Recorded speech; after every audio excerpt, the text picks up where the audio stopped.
And hey everybody, welcome once again to the Anti-SJW Soikel Joik. Still haven't come up with a better name. I mean, nobody's suggested anything. You know, if somebody suggests something, I'm sure we'd come up with something better. But good name. We have a couple videos we want to discuss today, and of course, a couple topics of the week. Today we got with us, Lou. Lou, you were on the second one, I believe, right?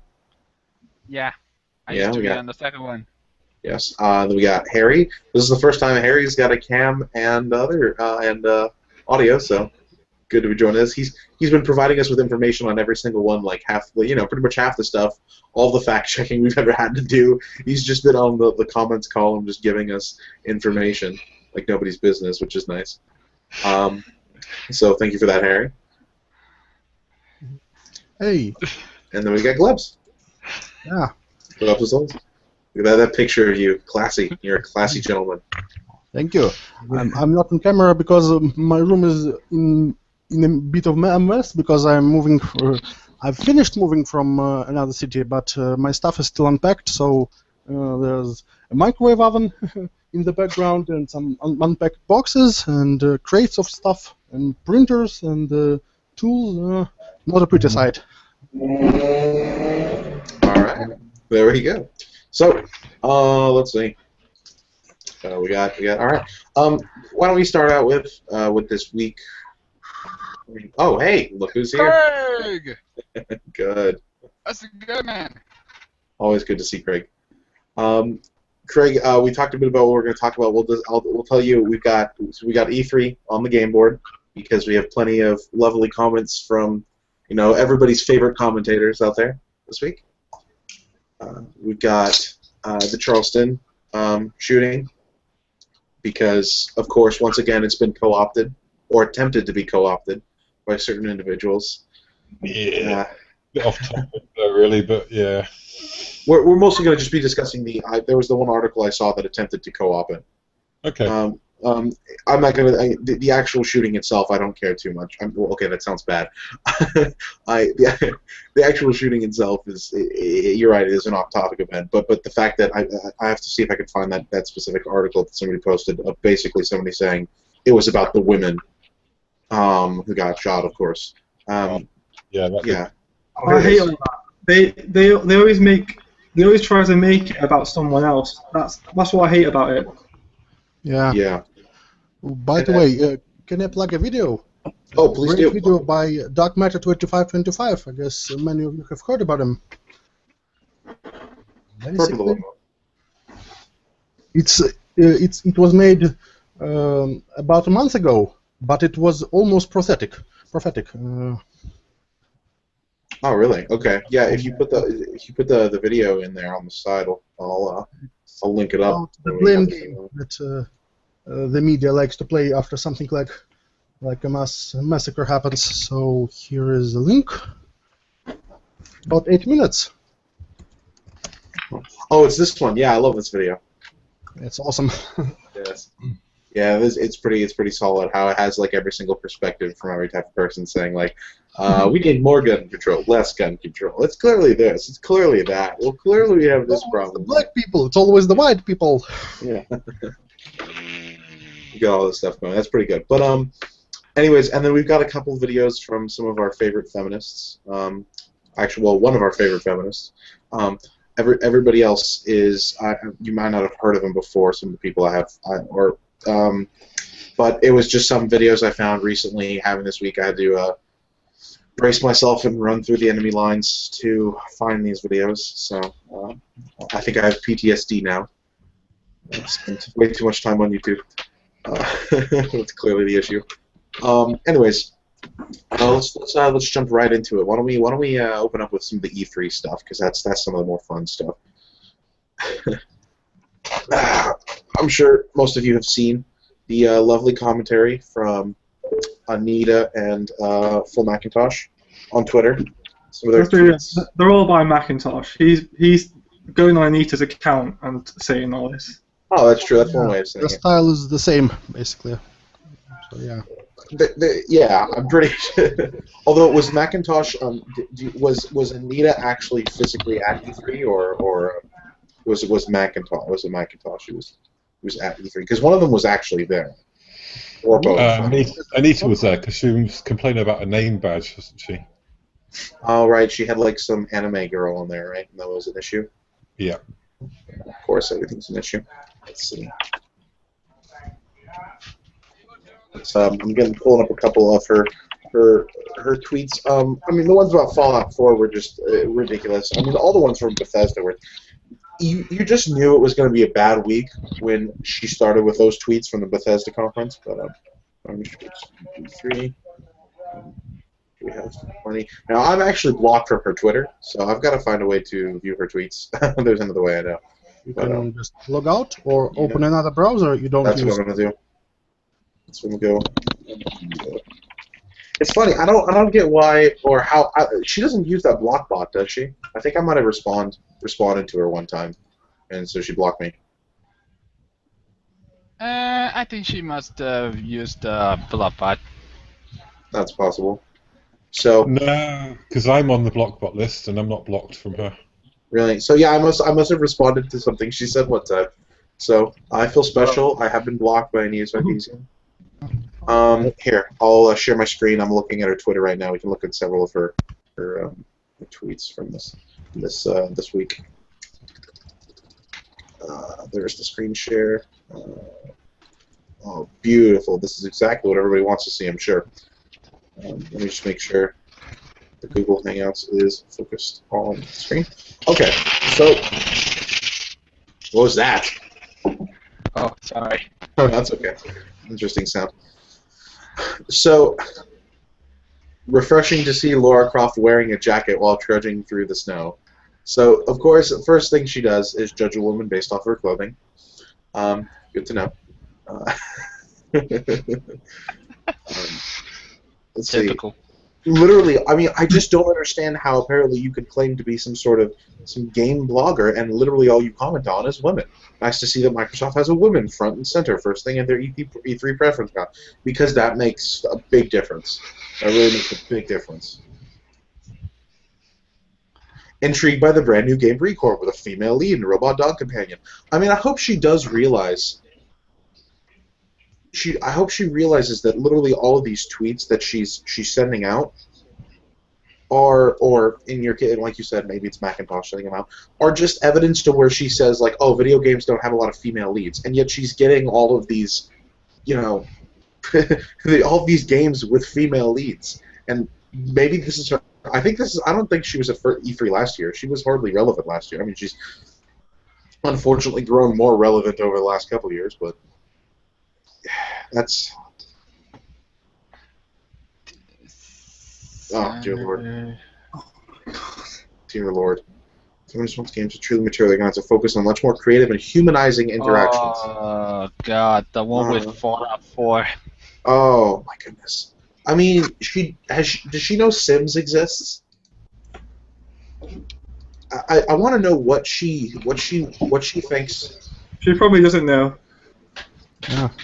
Yeah, I don't. By the way, has anyone I love this comment. Arcanum? Or heard about this game? Arcanum. It was made by the same people who made Fallout 1, and it had a crafting system. It was a kind of primitive crafting system, but it was fun. And a lot of items were not military items, not designed to kill people. Well, most of them were, but some of them were like healing salve or energy potion from coca leaves and tobacco. Well, I mean, I don't know if she paid any attention to the trailer at all. I mean, part of the things you crafted a doghouse, you crafted your own home. Most of what you were crafting had to do with defense of your town, which was full of people who you were crafting a place for. You crafted a trade market. I mean, it wasn't really all focused on building stuff to kill other stuff. I don't know what she's talking about. And then, this tweet here, I love this one. This guy, I've seen this tweet like 100 times. And then look at the number of favorites compared to her initial tweet. I love it. I'm going to favorite it. Oh, and I didn't say it. But that's a beautiful tweet. Imagine if you can craft that better. Oh yeah. Craft a better opinion on things. No, Philip Ray, I like this. Even her own followers. Look, I support everything you do, but it really feels like you're looking for things to complain about. Feels like. I mean, they're it's sad when your own people who are trying to to find things to complain about. Imagine how much cooler it would be if it was a tea party set in post-apocalyptic America and not focused on killing. And look, the tweets that other people tweeted are like, well, they're unavailable in this case. Modern feminists of New Age Puritans. That is true, though. That's so good. Oh, here we go. A highlight of tweets. Perfect. This is exactly what we need. E3 2015, the year of dismemberment. There's something wrong with Deeply Serious with anyone cheering for this Doom trailer. The level of extreme violence should be considered normal. It's not an excuse to say it's expected because Doom. Clearly, you don't understand what Doom is. It's not like Doom 3 was any less violent or gory. Well, the whole point of Doom was because it was violent and gory. It was created for violence and gore. It's almost cartoonish how gory it is. Yeah, it's not supposed to be. It's not supposed to be in any way realistic. Besides, you are slaughtering demons and hellspawn, so. It's interesting. Trying to tell that we should feel bad for killing hellspawn or demons, which don't exist in the real world. I guess you realize that. Wall-to-wall glorification of grotesque violence. Oh, it's definitely glorification. That's for sure. Oh, it's. Jesus, I don't. All this stuff here. It's just ridiculous. Let's go back and look at her more recent tweets about it. First off, the fact that talking about the state of the gaming industry. Does she think she's the president of gaming? There's not the State of the Union. The State of the Union speech for gaming. That's what she's giving here. The state of the gaming industry. Oh, the one with the Persona 4 invitation. Oh dear God. Mirror's Edge Catalyst has absolutely no gunfights. Well, it was a parkour game, so sure. And yeah, there were guns in the first one, but okay, they took it out. That's fine. I didn't really see the gun feature as that big of a feature, anyways. I was mostly focused on dodging and having fun jumping everywhere. That's totally fine. It's a game about parkour. But if you're saying a game about a post-apocalyptic wasteland that's going to have a bunch of shooting and trying to find out where things are going and crazy people is not supposed to have violence, I don't understand what That's like saying Mad Max shouldn't have had violence. Why did Mad Max have violence in it? That doesn't make any sense. That should have been more about peace and diplomacy. Why wasn't there more diplomacy in Mad Max? Yeah, because it would be one boring ass movie. In the prequels of Star Wars, there was a lot of diplomacy, and especially in the first one, and negotiations and political dealings under the table. So exciting. Yeah, signing treaties, not signing treaties. That's why everybody loved the first Star Wars. Yeah. Everybody loved it. Anyways, Craig, I brought my dog this time. So. Okay. Is it a proper dog or a toy dog? He's a hound. He's part Chihuahua, so he's kind of toy, but he's also part Dachshund. So he's got the hound in him. If it fits on your lap, it's not a real dog. Fair enough. Fair enough. Elitist. Sorry. I understand. No, I understand where you come from. Your sizes. My family pet when I was a kid was long-haired miniature dachshund, so I'm not anti-small dog. Oh, I realized you couldn't even see my dog in the first place. I'll show him to you when I turn the camera back on. So, speaking of gaming, I just got Grand Theft Auto 5 finally. Oh, lovely. As an early birthday present, so I've just started playing through that. So I'm expecting all of the violence and gore and killing hookers and prostitutes and. Yeah, because you can't kill men in that, can you? It's only women you can kill and simulate rape. Yeah. Sure, all of the police officers are men, but you can't. What is that supposed to be? When you kill them, it doesn't count. Yeah, you kill them. It doesn't count. Yeah, because everybody knows You know, I mean, the whole bad part is when you actually physically go and you specifically target the females, because everybody knows that when you play the game, that's what you do, right? I mean, I'm sure that's what you do, Craig. That's what I do when I play the game. I target the females. And there's simulated rape scenes with a traffic cone over your head as well. I remember that one. Oh yeah. Another funny one was back when Watch Dogs came out. There was like this YouTube video of a guy who, what he would do is, because with Watch Dogs, what you would do is if you had your hacking device out, it would profile everybody's face. It would tell you their name, and it would tell you like a tidbit of information about them. And sometimes the tidbit of information said something like Muslim or brony or like transgender or something like that. And there was a guy who made a video. His video was called "Cleaning Up the Nation" or something like that, and he would go out and shoot anybody who had if it was Muslim, or if it said brony, or if it said like anonymous member, just like a bunch of those kinds of things. And the video was, yeah, he was just being a dumbass in a video game, but like that pissed everybody off, and they blamed it on Watch Dogs. Clearly, it was the game's fault that he decided to shoot everybody with that name. Clearly, it was the game's fault. So it says here, also surprising and unsettling to see boot babes hard to pose with fans in front of the Dark Souls 3 game. Oh, Anita, if you've known how hard Dark Souls really is. Then again, she doesn't play it, so she doesn't play video games. Well, I mean, like, the whole point is, this whole thing about booth babes, but they've been around for a long time. They've been around for very long. I mean, if she's got a problem with them, sure. But the point is, they don't have a problem with it. They're doing it. The whole point is they're doing it and they like it, apparently. Or they at least like the money. They're doing what they like to do. I think maybe she's just, Sex sells, always has done. Yeah, sex sells. I mean, you should see the car shows over there. It's not just women either. I mean, you've all seen the Diet Coke ads, haven't you, with the beefy hunk of a man. All the women are ogling, but you don't hear feminists complaining about that one. Oh, all right. I will play this, Gloves, because I actually got my thing working. So give me a sec. Let me play this. You got your thing working? I did. I got it working. Yeah. I finally able to keep it up. You're a blue pill guy then. Here we go. I'm going to switch to the. Blue pill has a different meaning in this context as well. Matrix analogies. It's blue pill, red pill. I'm guessing it's a different type of blue pill then? I know which one. I'm just kidding.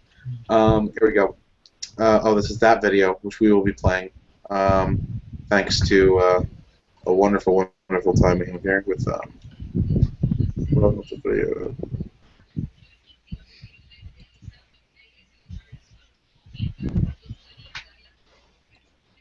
1, 2, 3.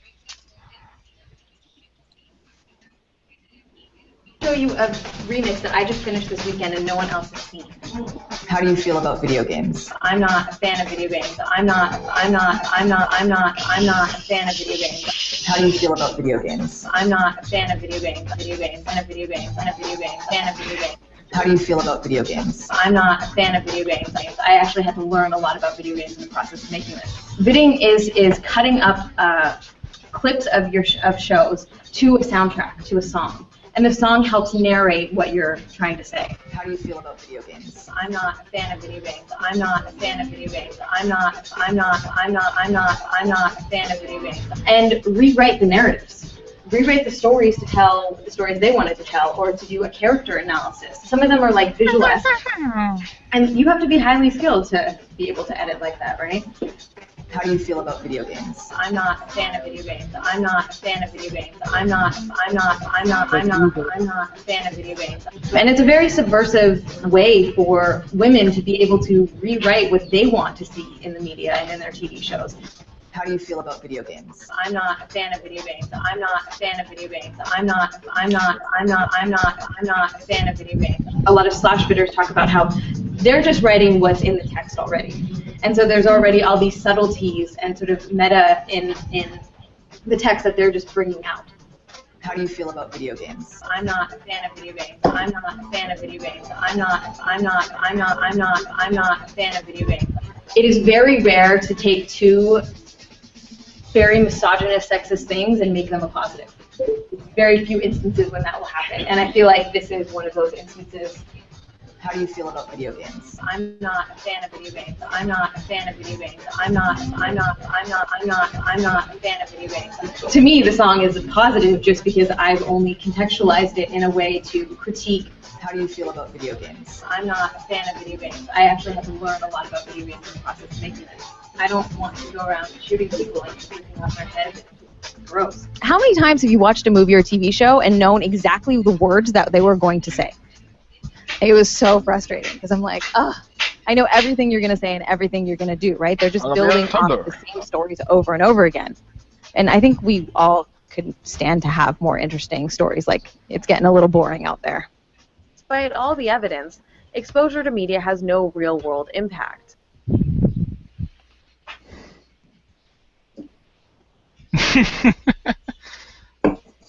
All right, that was solid. That was pretty solid. I liked it. Back on. And got this little fella here. There we go. There he is. Good boy. So, all right, sit there. I hear somebody's dog. Is it, yeah, it's Ben. He's a good guard dog. Ben! Making sure those pesky mailmen and Mormons don't get you. Oh, no mailman at sort of 10:30 at night. Ben! Oh, yeah, I forgot about that. Come here. Stop barking, will you? Yes, you. See, I like the scruffy face. That's nice on the dog. Scruffy face quality. Yeah, so there's all of those things that she goes after with like the idea that games are you know, it's got all these problems that apparently all of these gamers are concerned about, and she, you know, I don't know. I've met maybe one person who plays video games and actually thinks any of these things are a problem. And to be honest, that person who plays those games, a lot of the times, I'm not going to stereotype, but the people I know who tend to like be into these kinds of things they're fans of. There seems to be a trend. Legend of Zelda, for some reason, I guess it's because Nintendo. Who knows why? They're big Nintendo fans usually. What happens is they're Nintendo fans, and you know I'm not putting down on Nintendo. Nintendo makes great games, but they're Nintendo. I mean, if every game was like Nintendo, this place would be a very it would be so weird. You know, there's this whole other world of games, and they somehow think that everything needs to be a little more cartoony, more kid friendly. Yeah, more kid friendly. You know, everything needs to be more kid friendly. Yeah. I think Nintendo just basically runs off nostalgia. Like, everyone just remembers all these games, and like they don't really innovate, really. I don't know. I always thought Nintendo was being autistic. Autistic or artistic? Autistic. I mean, let's be honest. Half the people who play Nintendo games are kind of autistic to a degree. I mean, a lot of people who play a lot of games are interestingly. Yeah, but the Nintendo guys, there's a strong presence of that. A lot of the people I know who are like gamer girls, especially, play Nintendo games specifically, just because. Once again, like you said, it's that kind of nostalgia factor, or like Harry said, it's the nostalgia factor, I think. I mean, look, recently all the Nintendo games that have come out have been remakes. You've had both of the old Legend of Zelda, was it Ocarina of Time and Majora's Mask, be remade, just because people like those games. You know, you have older games coming out on newer systems, just because people like seeing that kind of stuff.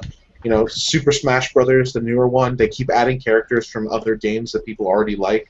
You know, its entire marketability is off of having characters from games that people like. That's the entire point of Super Smash Brothers. And Sony tried that with their thing, and that didn't come off too well. Bless me. Sorry, Lucy. We should mention Splatoon, although it's more original now.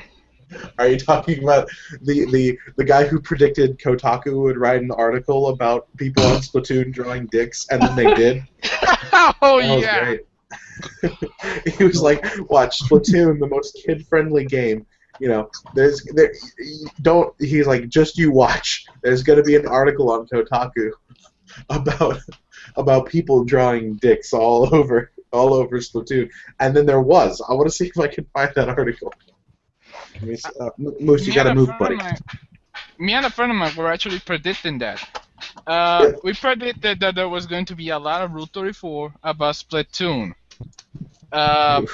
What? Includes. I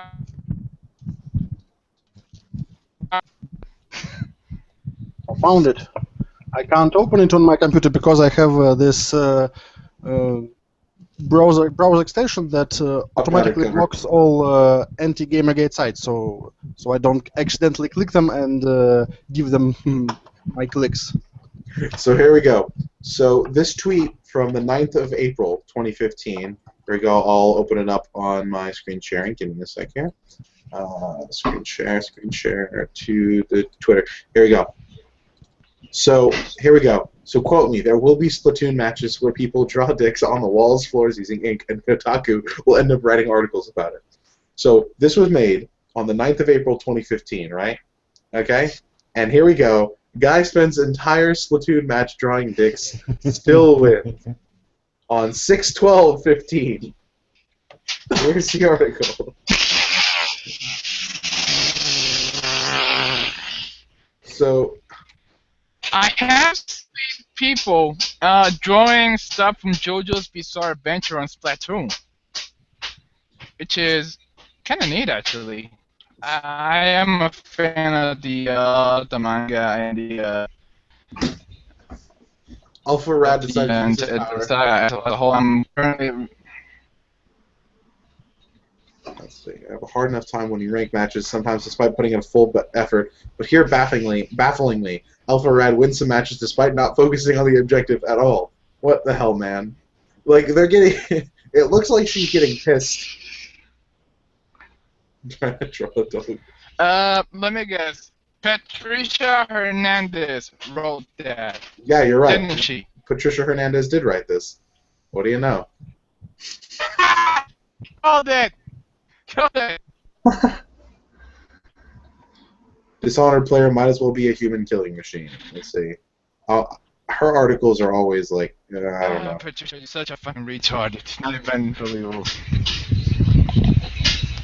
Did you see what Anita said about the Dishonored characters? What? Did you see what Anita said about the Dishonored characters?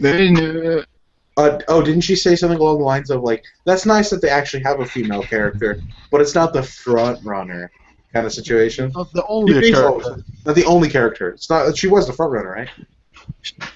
She was complaining about how you can be both a male and female character. She wanted the game to have an exclusively female character. It wasn't fair enough, right? It was like, and the way she said it too. The way she said it, she didn't even like. I still have her tweets up. Let me see. I'll go to that tweet. You know, the way she said it something along the lines of, it didn't even sound like I hadn't looked at the game before I read this tweet, and it sounded like she said that, you know, oh, she was a big. Here we go. A bit sad that Dishonored 2 didn't make the leap to an exclusively female lead, but really pleased they're using Emily in marketing. So what I thought like, oh, she's just like a really important character in this game or something. Like she's not just like a person who's been held captive. That's what I thought. But what I found out was that no, she was a playable character, and she was most of the trailer. Most of the trailer was her.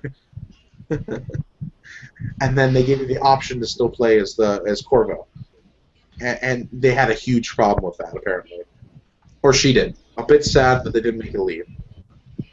It's problematic. Of course it is. It's always problematic. Everything is problematic to these bitches. My thoughts exactly. This person, my thoughts exactly. Disappointment hit when I heard that, but still a big deal. She's the presented character. Step forward. And then somebody responded, just fuck playing as men completely. Then we get true equality. I love that. Thank you. Oh my goodness. I do know there is an achievement on Saints Row 3 called Gender Equality, where you play as both the male and the female for an equal amount of time, or something like that, like 2 hours. Why didn't she bitch about that?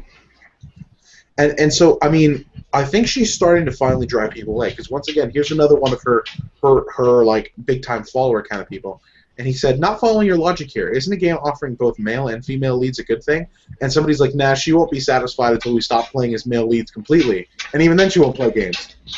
And then the guy responded, I don't think that at all. She has plenty of reasonable criticisms. Okay, obviously you're stupid. That's all right. But you're learning something. But sometimes I'm left scratching my head. Oh, that statement made me a little bit happy, because now she's even freaking out the people who follow her blindly. Now I'm left scratching my head. Now they're starting to wonder,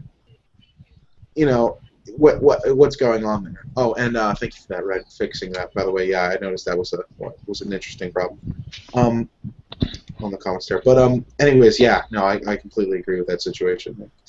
It's weird. What did you think about the posters they put up about Anita at E3?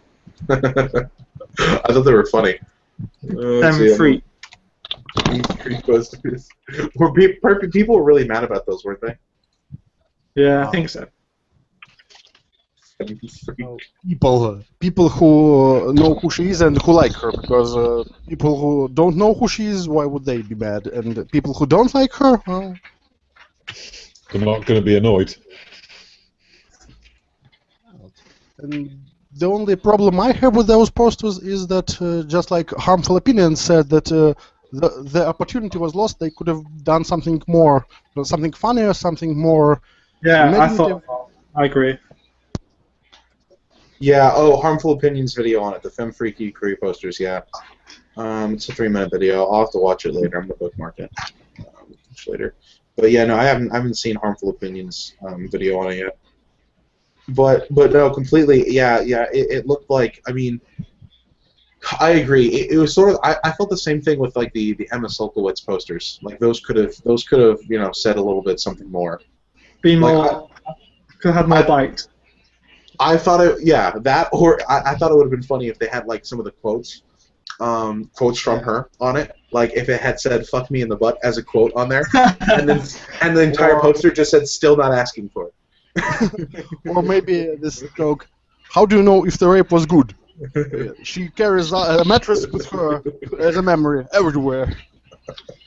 Oh, if you man. carry a mattress everywhere, you know you love you're an anal addict. You're addicted to anal.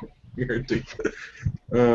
There's somebody who said something like that. Like the sex was so good, she carries it everywhere. Yeah, that was pretty good. But Said what is the butt? Oh god, that video.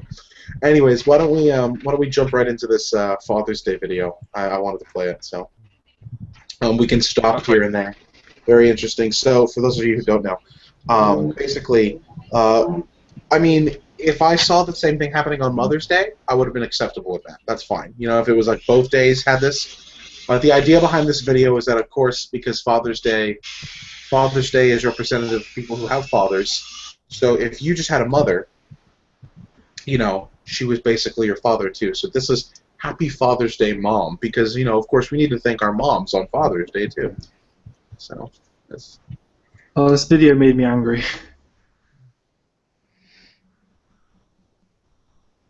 My father passed away when I was 3. There was 4 of us kids within 5 years. So my mom had to raise 4 kids by herself. My mom was a single mother, so she raised both of us completely by herself, which is...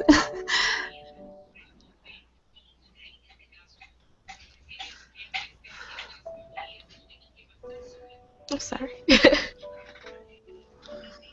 I don't know how she raised 3 boys on her own with such grace. I've definitely seen her try to juggle both mom, dad, and everything else that she had to be for herself. She did All of it. And she did it all as though she was two people. But she was tough, huh? She was not a joke. Say our car broke down. Oh, well, that's the alternator. She was like, when you punch, she's like, you put your knuckle out and you just go for it. I mean, I don't even know if that's a thing. Even like opposite of her toughness, it was something very fragile, you know? Anything that needs help, a person, a thing, an animal, she will find it and she will nurse it back to health. That's my mom. Always very affectionate, very hugging and kissing and all of that. It was always nothing but love.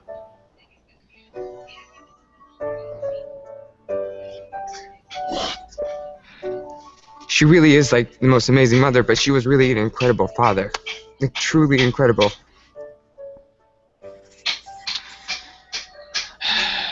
Mom, I hope you have a beautiful day, and I love you from the bottom of my heart, and I'm thankful for everything you've done for me. Happy Father's Day, Mom. Oh, what? Mamá, feliz Día del Padre. Hi, Mom. Oh. Happy Father's Day. If only there was a Mother's Day. Happy Father's Day, Mom. Celebrate them on. I mean, Happy Father's Day, Mom. Oh, Mom. Happy Father's Day.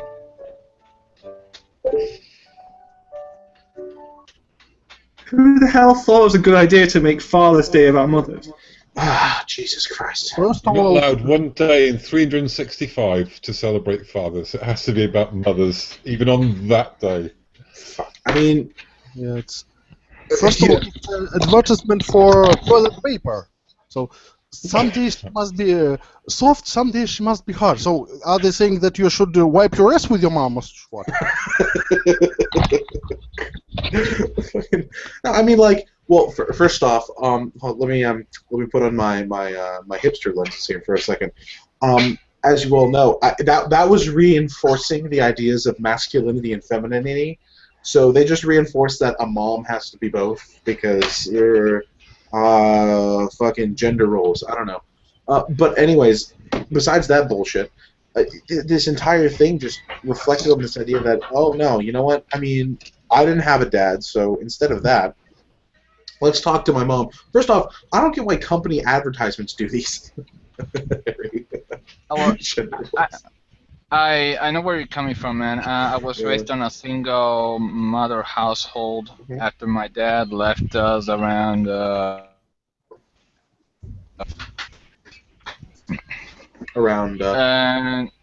yeah, basically she had to play both roles until recently when she married my stepdad.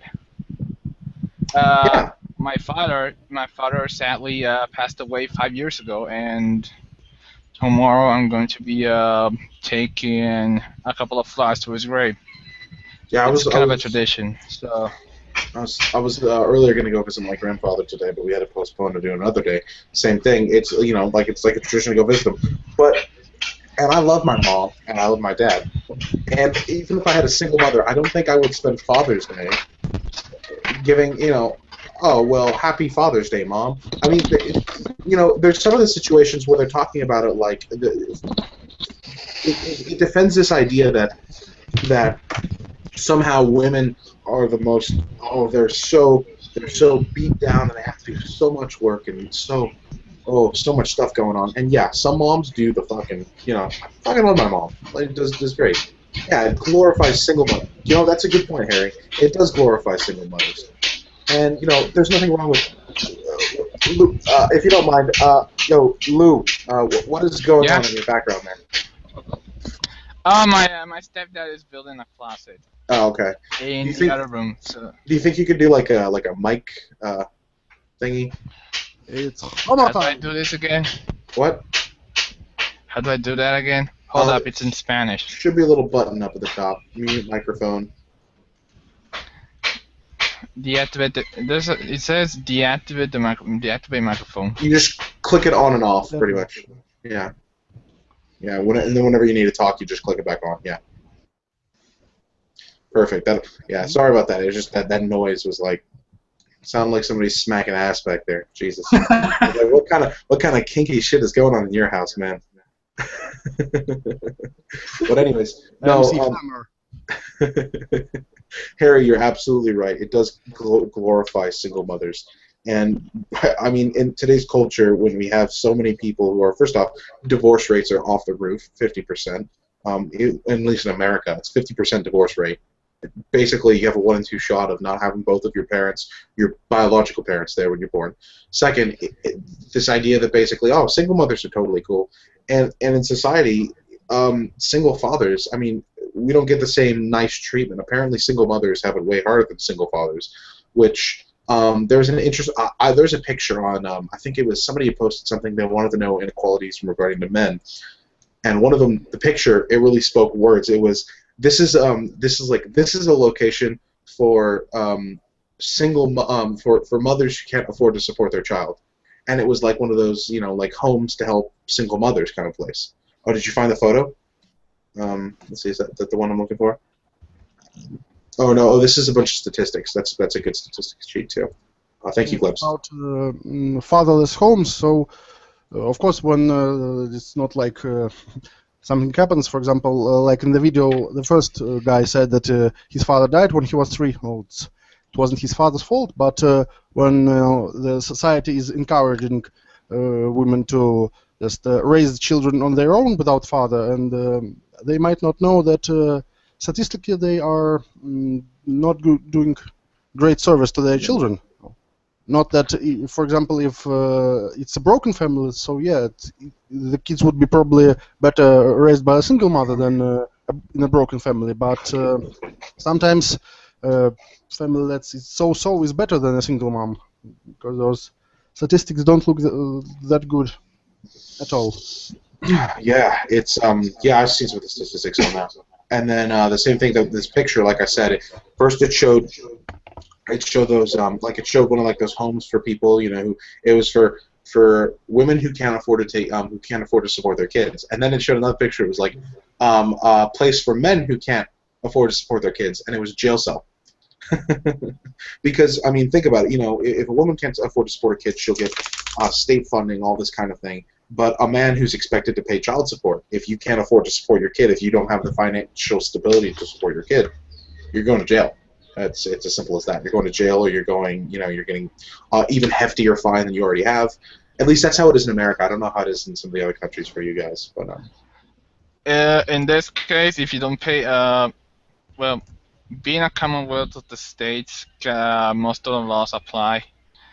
But if you don't pay child support, you're going straight to jail. Really. Okay. Basically, you can't even. A guy who lives next to me has to live with his mother, because all the money that he gets from working ends up going to his ex's alimony. So basically, nothing, and I mean nothing, gets left over for the guy, and now he has to stay in his house all day like some kind of parasite or something. I wouldn't say parasite, but rather a freeloader, and it sucks, man.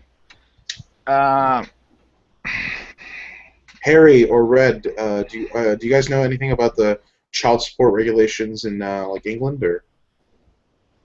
Not really. Or sorry, the UK, because not too much. I'm not a breeder. I don't really follow. It sounds like it's much the same as in the US. Yeah. Okay. I guess. Glebs, how about you?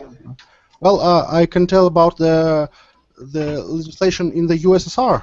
It was because my grandmother was a judge, so she told me a lot of stories about those guys who didn't want to pay alimony, and they would some of them would just do a lot of creative things to avoid it. One of them faked his own death just to avoid paying alimony. Wow.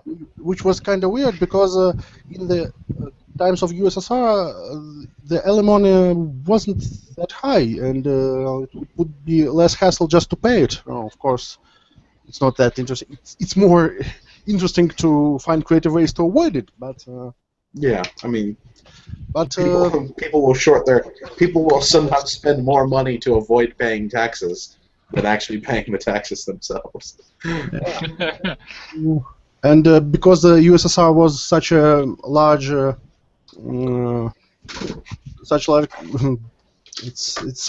was a federation, so some of them were just traveling all over the republics to avoid paying, because different republics have different laws, just like states in the United States of America. So, and before the internet, communication was problematic, pardon the phrase. Oh, yeah, some of them managed to avoid paying for years, and yeah.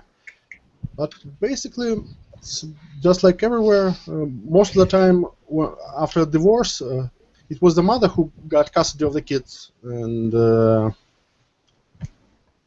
it's quite a problem considering that not always kids will be better off with their mother.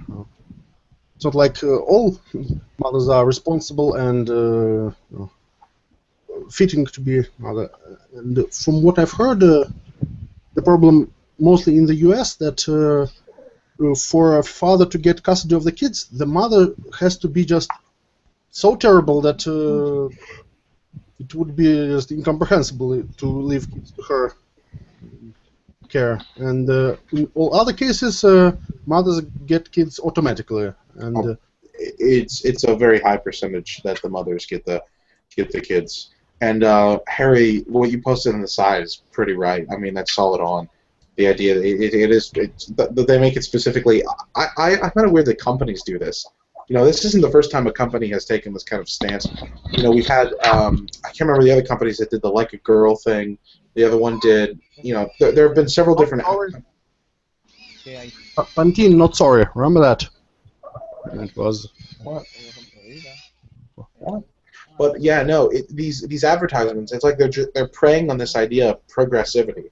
Like somehow by advertising about these things, it's you know, oh, it's good, it's progressive. People are going to respect our company now. They'll always buy from us because of this idea of, you know, progressiveness. And I mean, and then, you know, it's really weird how that kind of situation works. But anyways, yeah. Well, So the way I see it is that being anti-male is the last acceptable form of bigotry that exists. Anti-male and anti-white. Anti-white's usually acceptable too. Anti-male, maybe in America we don't get this anti-white thing, but anti-male definitely. Yeah. Well, like you were saying earlier, racial diverse, and there wasn't such a tension between different colored people in the UK as it was in the US. Slavery and all this other stuff. Yeah, all this racial stuff in the US is so foreign to us in the UK, isn't it, Harry? Yes. You don't, like, people don't really give a shit about race here, really. No. Thank God. We do have racists, but they're such the minority, and they are mocked heavily. But the EDL are just a joke. They really are. Sorry, that's it. Especially the What about like religion? Like, do you have any issues with like religious persecution or being non-religious? Like here, being an atheist is like still kind of a shocker to people. Like, oh, you're an atheist. Oh, really? Christianity. Yeah, sorry. Atheism is the norm.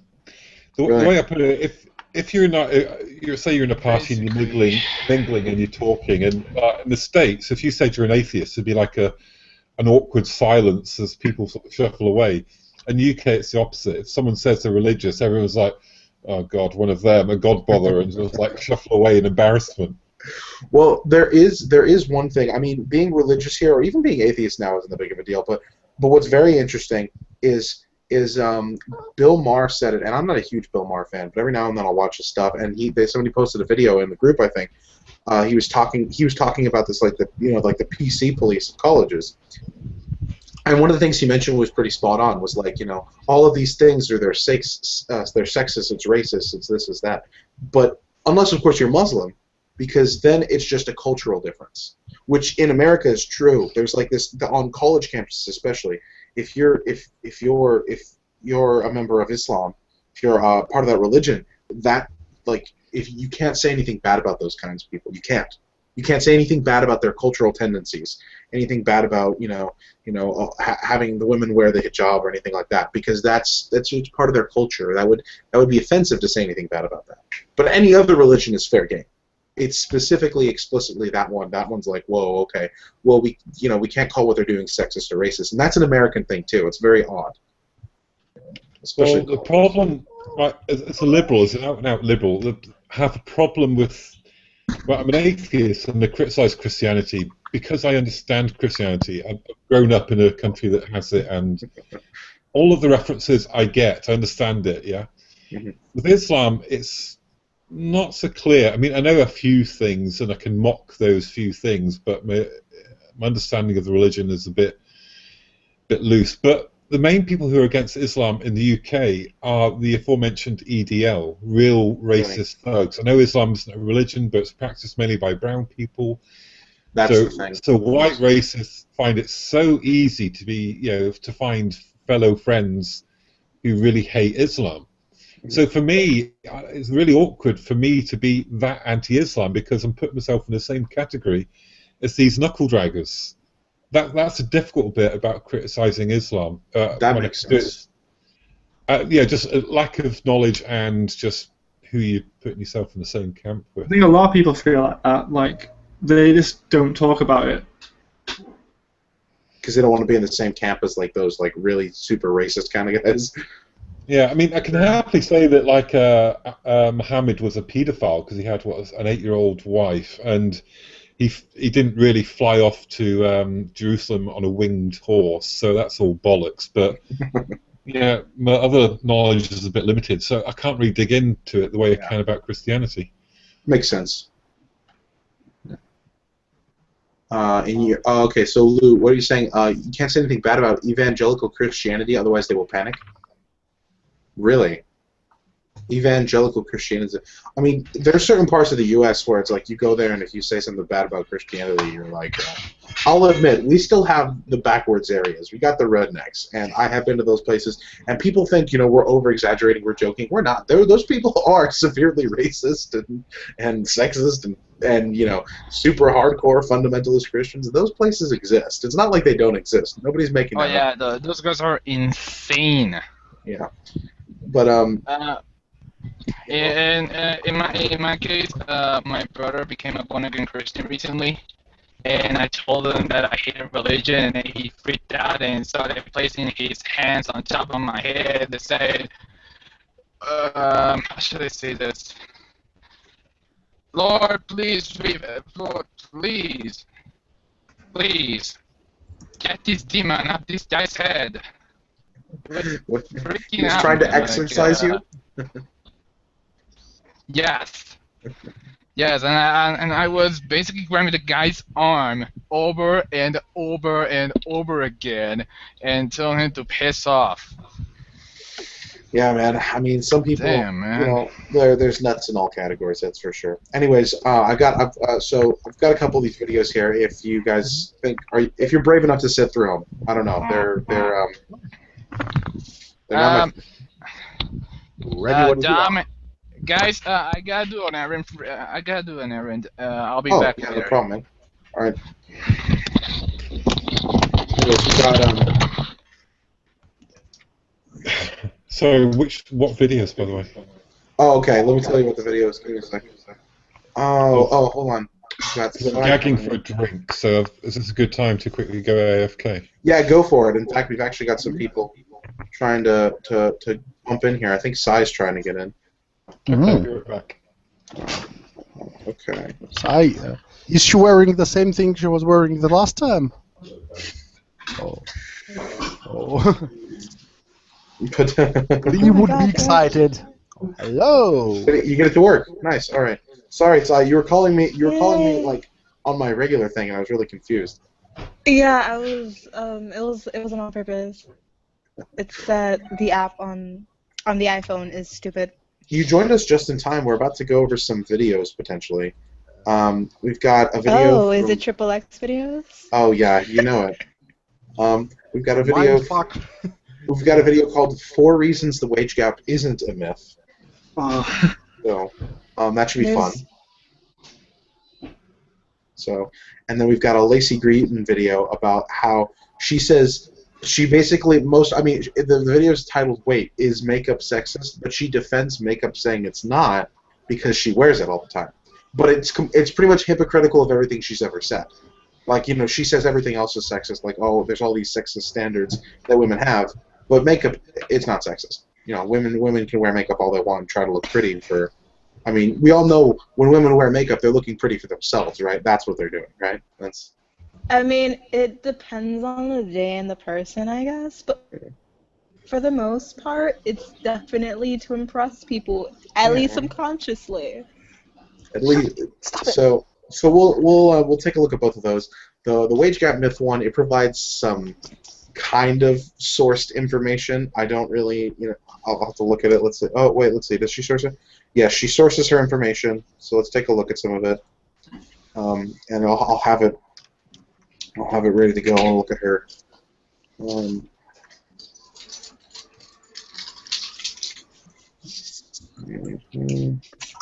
So the idea is to look at. Interesting.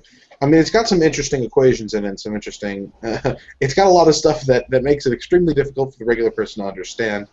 I could probably understand it if I took some time to look at it, because I get some of these like differential equations and stuff that they're using.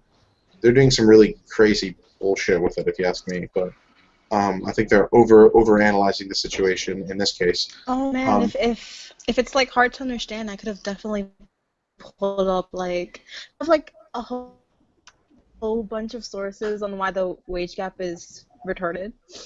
Oh, of course. I mean, we have 100. And I could have just like pulled one of them up to like explain it better. We have like 100 billion. But that's the thing. So once Craig comes back, he's getting himself a drink. I'm sure we'll get started right on that video because it's a good one to start with. But for now, we're gonna take a puppy break. This is sponsored by my dog Moose. He's here for your love. Love him.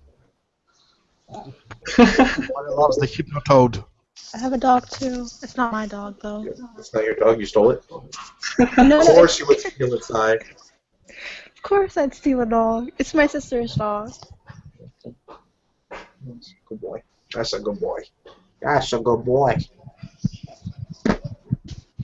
You smell like piss. Yeah, they all do. That's what dogs smell like. Piss and love. Oh. I mean, he was trying to help me a little bit earlier, so. Oh, well, that's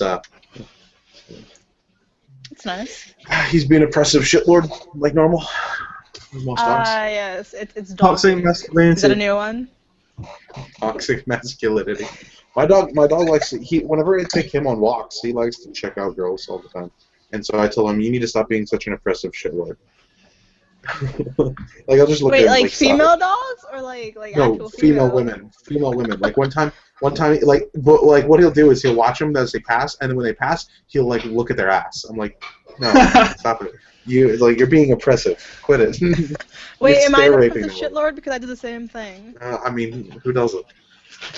Like, if you can't appreciate fine female booty, then you're not human. That's. What soldier of the patriarchy? Oh, he is. Yeah, his name is Moose. Is it Harry? Yeah. Oh my God, it's Harry Potter. It was a quote from a feminist when I said that some of the things he accused patriarchy of is what women do to other women, and he said, well, patriarchy doesn't equal to men because most women are foot soldiers of the patriarchy. So women. Women are foot soldiers of the patriarchy. Foot soldiers of the patriarchy. That's so demeaning. Is he trying to say that women are brainwashed by the patriarchy and we can't think for ourselves? And moreover, it would suggest that feminists are acting against the interest of most women because most women are foot soldiers of the patriarchy. So feminists are oppressive shit ladies. What kind of logic? They need to become lieutenants of the patriarchy if they're going to help women at all.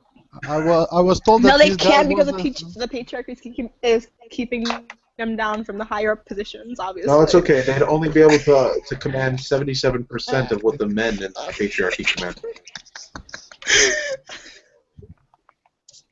And by the way, this guy who said it, I was told that he is a member of Free Thought Blogs, and oh goodness, he's like in India. They have a branch in India, and like, actually everywhere in the world, Atheism Plus is dead and buried, but in India they are still doing something. You know, have some popularity left, maybe because Indian people weren't as exposed to them as the rest of us. So I don't know.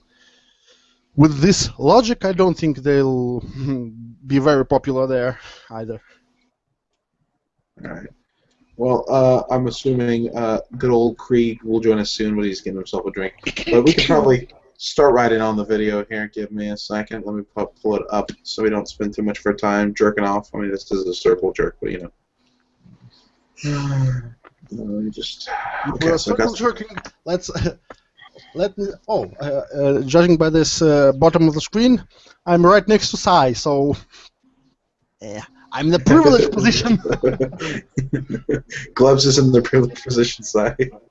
Tell me when I can stop jerking off. Yeah, got it. We'll rename it to the Anti-SJW gangbang. It's the official title this week.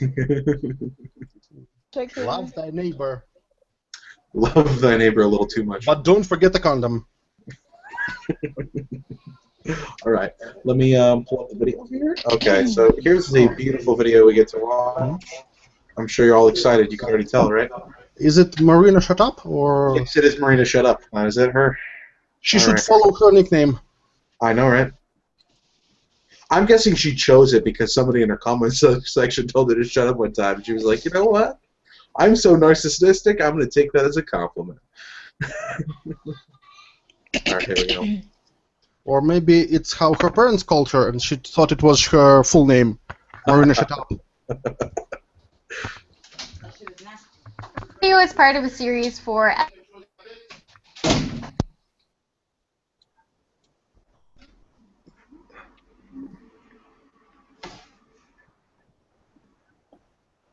I can't hear shit.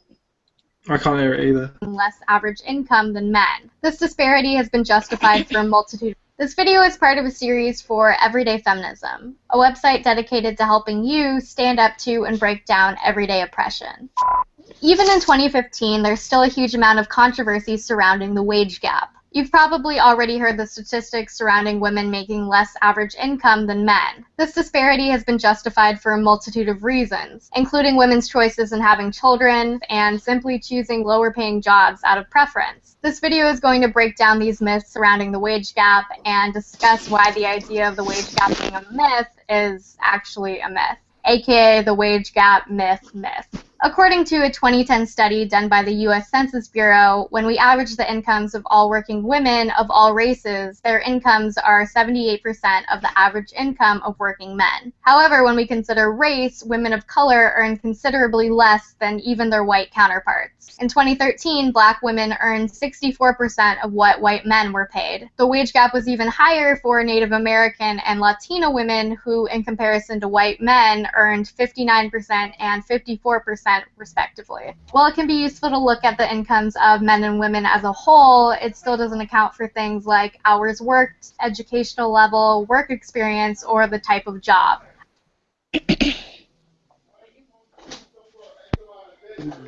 Right there is where you already disproved your point. It's already disproved that it's not 78%. I mean, you literally just proved it right there, right? I mean, we all heard that, right? She just admitted that the statistic is wrong.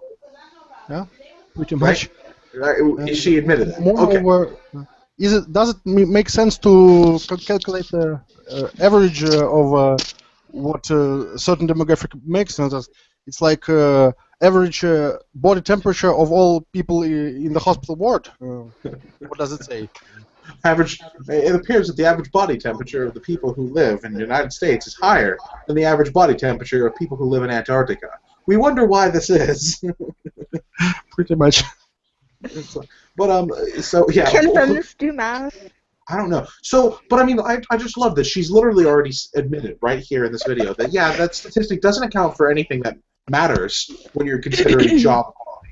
But let's continue on from here. Let's see if she can get any more illogical on us here for a second. Dig out of this hole. However, even when we control for these factors, the gender pay gap still exists. The U.S. Bureau of Labor Statistics released a 2014 report examining the median weekly earnings of full-time wage and salary workers that took gender and job position into account. When type of job and job position are controlled for, the gender wage gap disparity still exists in every single field. Still what's exists. the number? Yeah, what's the number? Exactly. What's the And, number? weekly isn't that telling hourly. Let's calculate based on hours worked and Hours worked that in the would week. be Yeah.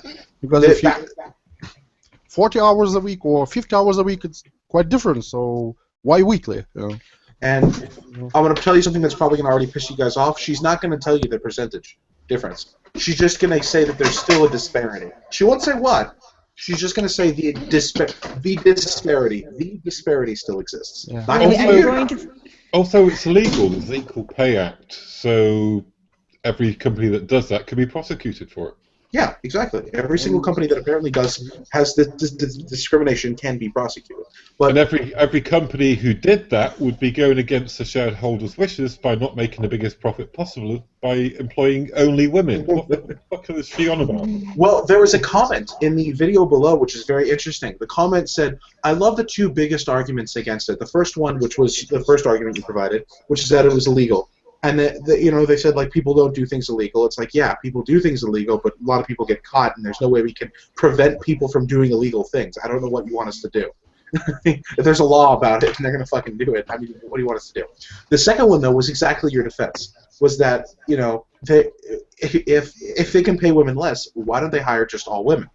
And then somebody said, that kind of person, and they said, oh, people who say that don't understand real sexism. And then somebody who replied to that said, okay, the first one kind of makes sense, but I don't understand your second point at all. Can you explain how somebody who thinks that doesn't understand real sexism? Nobody replied to that person. Every single comment reply after that was to the original person. Nobody replied to that comment at all. They just couldn't answer it, apparently. Or they wanted to ignore it. Just, ignore information because of the case. So, I mean, holy shit. I don't think these people understand how economics works. But, well, let's continue nevertheless. Just keep in mind that you're going to get angry because she's never going to say the numbers that would make her point seem so... Ugh. Even when we take education into consideration, the pay gap still exists between men and women with the same level of education who majored in the same field. I also want to note that the bulk of research on this subject perpetuates the gender binary by only focusing on men and women and not including gender nonconforming or non-binary individuals. Yeah. Or 0.1% of them. Well, that, and it's like, let's be honest, have you ever seen an application that had gender male, female, or other on it for your work? I think that... What? Okay, isn't that implying that trans people aren't, like, what they want to be then? Like, are we supposed to account for the 1% of the population at all times? Is that what we're doing? Oh, of course. Not exactly. There is this non-binary thing. It's also about gender is a spectrum. So like 75% female and 25% male and gender fluids. Today I'm more masculine. Tomorrow I'm more feminine. And yes, these people exist. Well, mostly on Tumblr, but still. And those. I think that most of these non-binary, gender fluid, tri-genders aren't employed at all. Everybody knows gender is just like the electromagnetic spectrum. You could be anywhere. Like, sometimes I'm infrared, sometimes I'm ultraviolet. It just, it depends on the day, really. My light changes color every day. I'm a traffic light then. Have you heard about this website, SJW Wiki? It's not parody, but some people think it is. And well, Rational Wiki's been getting pretty feminist too, hasn't it? Well, SJW. SJ Wiki was founded by people who were thrown out from Rational Wiki for being too feminist. Being even. Really. No, he's supposed to stay in the room. So, for example, just take a look at this article. I'll just read the excerpts from this. Genderless is an umbrella term for people who don't identify with a gender within the gender binary. And those genderless include neutral, agender, neutral gender, null gender, transitioning, and those aren't the same. So neutral gender isn't the same as null gender and isn't the same as agender. They're different? Yeah. And they don't even know what agender is. Or... I met one non-binary person with a job once. Yeah. I went to my school's old LGBT club for some reason. I don't know why I went back. I regret it. Guilty. And there was like some non-binary chick, and she was like, how she's a job as like a teacher or something. It wasn't me. It was, alright, whatever. And she's a job as a teacher, like teaching a little. Well, I think it's like a special ed teacher, which, but still, like who. And she says that they know about the fact that she's non-binary, and I'm just like, how the fuck? So they pay her less, I'm guessing, right? That's because that's what this says. They what? They pay her less, I'm guessing, right? They pay her less than everybody else. Yeah, of course.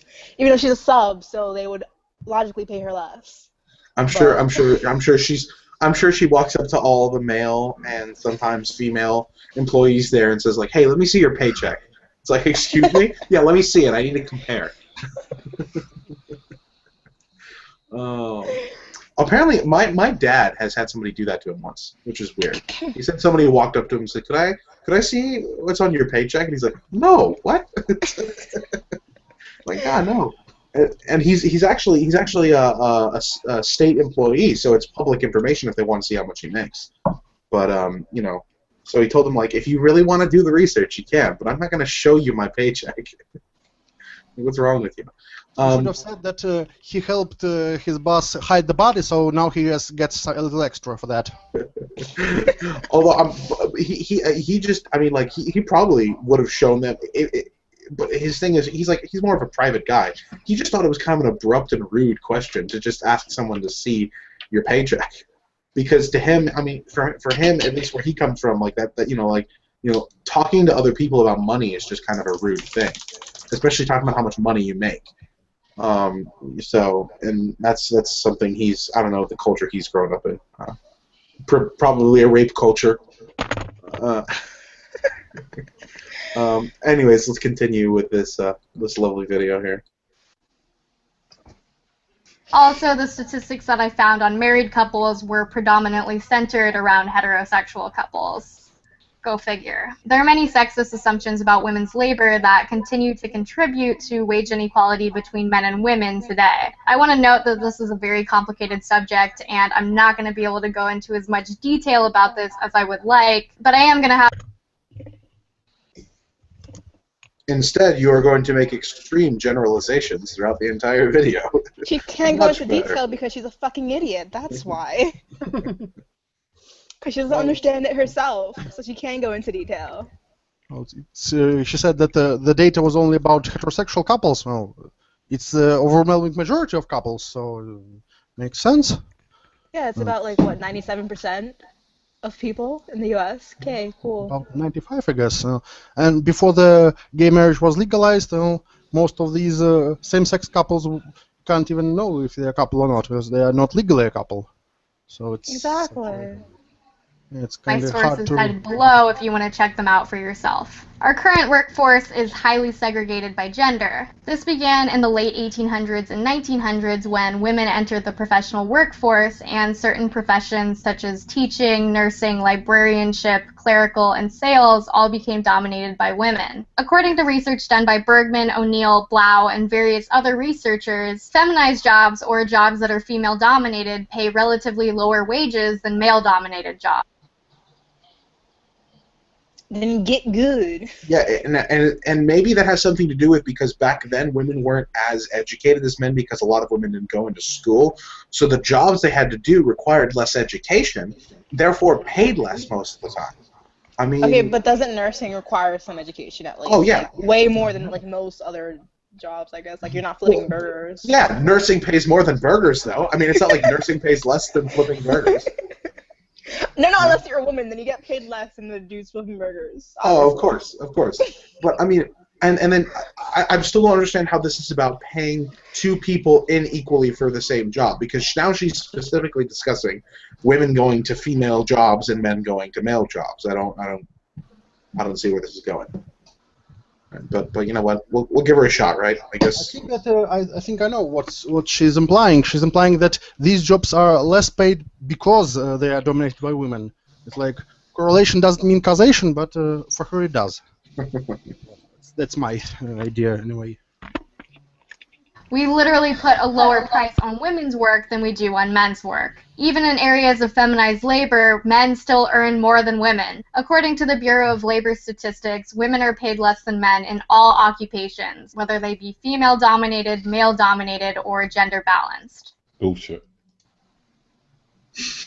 Where's her source on that? There have been so many studies that have shown that when you account for different jobs, not only are some jobs paid the same, for instance, a lot of STEM jobs are equally paid. I mean, she said all professions. All, which is not true. All with no exclusions. That's what the word "all" means. But just there's something on I saw the other day that male models are paid much less than female models. Here we go. Let's see. I found her statistics. I'm looking at them right now. I mean, female porn stars are paid more than male porn stars, so that's where she's wrong. And way one. more. But even like supermodels on the catwalk. I mean, the top female models are paid way more than men. Let's see. I'm looking at her statistics. Already, she's wrong. Maids and housekeeping cleaners, females are paid more than males. Let's see. Wait, she posted a source, and in the source itself, it says. Well, first off, not to mention that there's several statistics that they're missing information for. They're looking, and once again, they are looking at median weekly earnings. Looking at median weekly earnings. Okay. So we've got here. Let's see. There's personal care and occupations. They don't have any men for hairdressers, hairstylists, and cosmetologists. Absolutely none, apparently. Or they have 12, but they did. Okay, that's weird. I don't understand why that's the case. In their statistics, for instance, in their occupation for men, they have a number of workers of 12 for that, but the median weekly earnings they don't have a total for. Now that's a little strange, isn't it? I don't understand why that would be the case. That's really weird. Maybe it's because they get paid less. Okay. Now these median weekly earnings are by the way, these median weekly earnings, the differences some of the times, yes, in most of the cases, or at least by these statistics, and I'd have to do a ton more research on specifically these statistics, which are from the Bureau of Labor Statistics. So, I'm not saying that they're inaccurate, but they might be based off of certain things. They're going off of household annual, the jobs specifically, and they're looking at the pay. Most of the time, the median differences, what I'm noticing, discrepancies of dollars, $2 to $3, out of like $890. It's like here's let's see, here's one. Here's a discrepancy. Okay, here's a big discrepancy in legal occupations, but I'm not gonna. That's interesting. I'm trying to get. Let's see. There's a good. Like I said, a lot of these are missing data, which is just weird. I don't know why they're missing data on some of these. It doesn't. Maybe they couldn't get any. I guess they couldn't get any. These are a lot especially of for like male hairdressers. Yeah.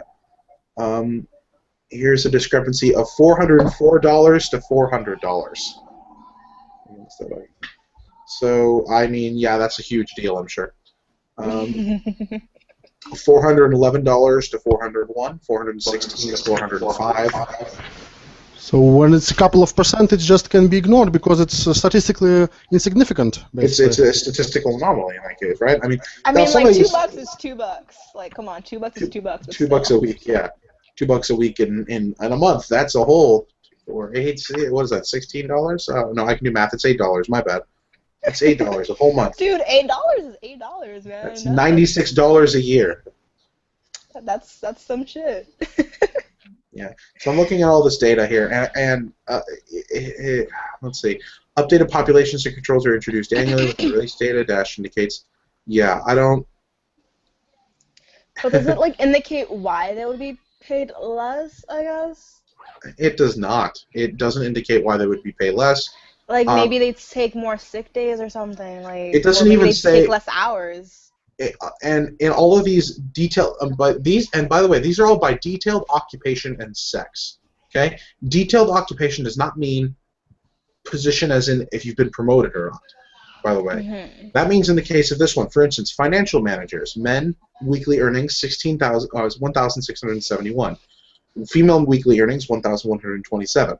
That is a difference. However, it does not say what kind of financial managers. It does not say for what kind of company. Okay, you're the financial managers for Denny's, or you're the financial manager for Walmart. You're probably making a different pay there. Denny's. And there might be because there's less women in that position than men, anyways. Yeah, I mean, actually, what's interesting in financial managers, they got 606 female workers and 527 male workers. More women in the financial field. Very interesting. Computer informations and systems managers, 453 men, averaging out at a median of $1,763 a month or a week. And the number of females, 169, averaging out at $1,529 a week. Once again, though, computer information systems manager. If I'm a computer information and systems manager for NASA's headquarters, and I'm making sure all their computers are working fine, I'm probably getting paid more than if I'm the computer information and systems manager down at the local Pep Boys. That's like a car place for you other out of country people. Pep Boys is like get your tires repaired and stuff. So they got computers there, I'm sure. Anyways, point being is these job occupations, as detailed as they are, still don't explain who you're working for. They don't explain any real information about levels of promotion or how long the people have been working there for. So once again, even with these discrepancies, like you said, some of them are statistical anomalies, and some of them, even though they are a little bit larger, they're still controlled factors not explained. But let's give her, what is it, the 5th or 6th benefit of the doubt and continue on, shall we? By the way, there was a study that showed that men are more aggressive when they negotiate for salary raise. So that might explain quite a few of these discrepancies. So men are just better at negotiating for higher pay, and it's not the fault of the patriarchy that women aren't willing as much as men to negotiate for better pay. So if women think they're getting paid less than men, if women think they're getting paid less than men, then you go up to your boss and say, hey, this guy, I'm pretty sure he's getting paid more than me right now. And it's like, well, yeah, he asked for a raise last week. I was like, well, I'd like a raise too then. I'm doing the same job as him. Oh, sure, you get a raise too. It's like, all right, that was easy. And if they say no, then that's when you have a problem. Yeah, it's like they say no, and you're like, fine, then I'm going to sue you. That's sexual. that's discrimination. It's like, all right, it's not like the company's going to be okay with that. Yeah, sure. In some cases, they're not paying women. They are not paying women less. They simply are paying men more because men asked for more. That's all that's happening. If you ask for more, if you demand more, and then they pay it to you, they are not paying anybody else less because of that. I think that's what they misunderstand. If Cy and I are working at the same job, and I say, hey, I want $50 more, and they say, sure, they are not paying Cy $50 less. They paid me $50 more. That's what they don't understand. They're paying me $50 more. They're not paying her $50 less. And this is purely U.S.-centric, by the way. Like, this is only for the U.S. Oh yeah, I don't know how it is. I don't know how it is for other places. I can't speak on behalf of other countries. And of course, that's how it always is. Also, another thing, maybe. Craig, you were saying. In the UK, we have very similar laws. It's illegal to pay someone differently based on gender and age as well. There's various things that you can't discriminate on. So, had you thought about? Statistics show that men are more likely to work extra hours. So, by the same age they would have on average more work experience. So that might also get them promotions and better pay because they are just more experienced at their job, despite the fact that they work the same number of years as females, just more hours. So that might be a factor as well. Harry, how's your... Women get... Oh, go for it, Si. Go for it. Oh. Women get like maternity leave, and they sometimes quit work to take care of their kids too. And guys don't really get that luxury as much, you know. There's no this is not a paternal leave; it's a maternity leave. That's right? what I said. Yeah. That's what I'm saying. That's what I'm saying too. Yeah. Yeah. Like I was reaffirming. No, I'm not saying you're wrong, Si. I fucking hate you, Si. If a dude did that, I don't think people would be as understanding anyways. They'd be like, the fuck you want a job leave for? Si, nobody wants to hear it from your mouth. They clearly want to hear it from a man's mouth. Everybody knows that. Wait, are you cutting me off? Are you mansplaining to I'm me? mansplaining to you right now. Harry said his aura was green. How's your aura doing there, buddy? You okay? Is it a... I thought it was... Isn't it mana? Is that a reference to something? Someone made a post about it in the group before, so and I just said it. Oh, was it that thing about Magic the Gathering or something? Yeah. I can't remember. It was just something about... I think it might have been like a dating profile or something, like an SJW dating profile. Saying her aura was green. Oh, that fake gamer girl shit. Like, oh, she misunderstood something about Magic the Gathering, and she said something about her aura color. Misogynies. Oh, let's try to get through this piece of shit. I mean, lovely video. How much longer is it? How long is the video, Dom? Sorry, I just realized. It's a 7-minute video. How far are we through it? It felt like a very long video. We're about halfway through it. Okay. Oh. Let's get through this. Yeah, okay. We'll take a little longer until we take our next break this time. Wage gap is often dismissed as being a result of women's preferences and career choices. However, these preferences are often based on social and cultural factors that affect the lines of work that women go into and the way that work is valued. Women are told from birth that there are specific talents and preferences that girls are supposed to have, and they're nurtured and encouraged accordingly. This is reinforced in all areas, including education, the media, and eventually the workforce. This is actually an excellent time to mention STEM fields, which are generally perceived as being male jobs. If you look on the because women make up about half of the overall workforce, but only make up 27% of science and engineering jobs. However, there are many social factors in place that contribute to this, such as a lack of encouragement in schools, a lack of representation of women scientists in the media, marginalization and harassment within educational programs and the workplace, and straight-up discrimination by employers. The third contributing factor to the wage gap is what's commonly referred to as the second shift. Studies done by Freeman and Shetcat consistently show that women spend more time doing domestic labor than their husbands, which frees up the husband's schedules to spend more time in the workplace. According to this research, modern women do about 2 to 3 times more household work, such as cooking, cleaning, or taking care of children, than men do. However, in the last half a century, women have entered the workforce in droves. And while the proportion of working men to working women has pretty much evened out, statistically, we don't see the same evening out of household responsibility. Research from Argentine-American economist Graciela Chicholnitsky, which I'm sure I'm pronouncing wrong, shows that unequal division of labor at home only adds to the gender wage gap. And while married women can obviously be excellent and devoted workers, doesn't it seem like dividing up household labor equally between partners might be a good way to go? According to research done by Ginther, Waldvogel, and Winder, who apparently all came out of children's storybooks, married women who also have children experience more income inequality than single women with no kids. So basically, the moral of these statistics is, ladies, don't get married and have kids if you don't want your income to be affected. The wage gap is most apparent in occupations with the highest pay and demand, where 24/7 availability is required. This is part of the reason why women with children are often excluded from the highest paying jobs, whereas men with children don't really have that problem. Women are also typically considered higher cost workers because of the indirect labor costs associated with women workers. But almost all of these unequal labor costs stem from the unequal division of parenting that's generally assigned to women with children. It's a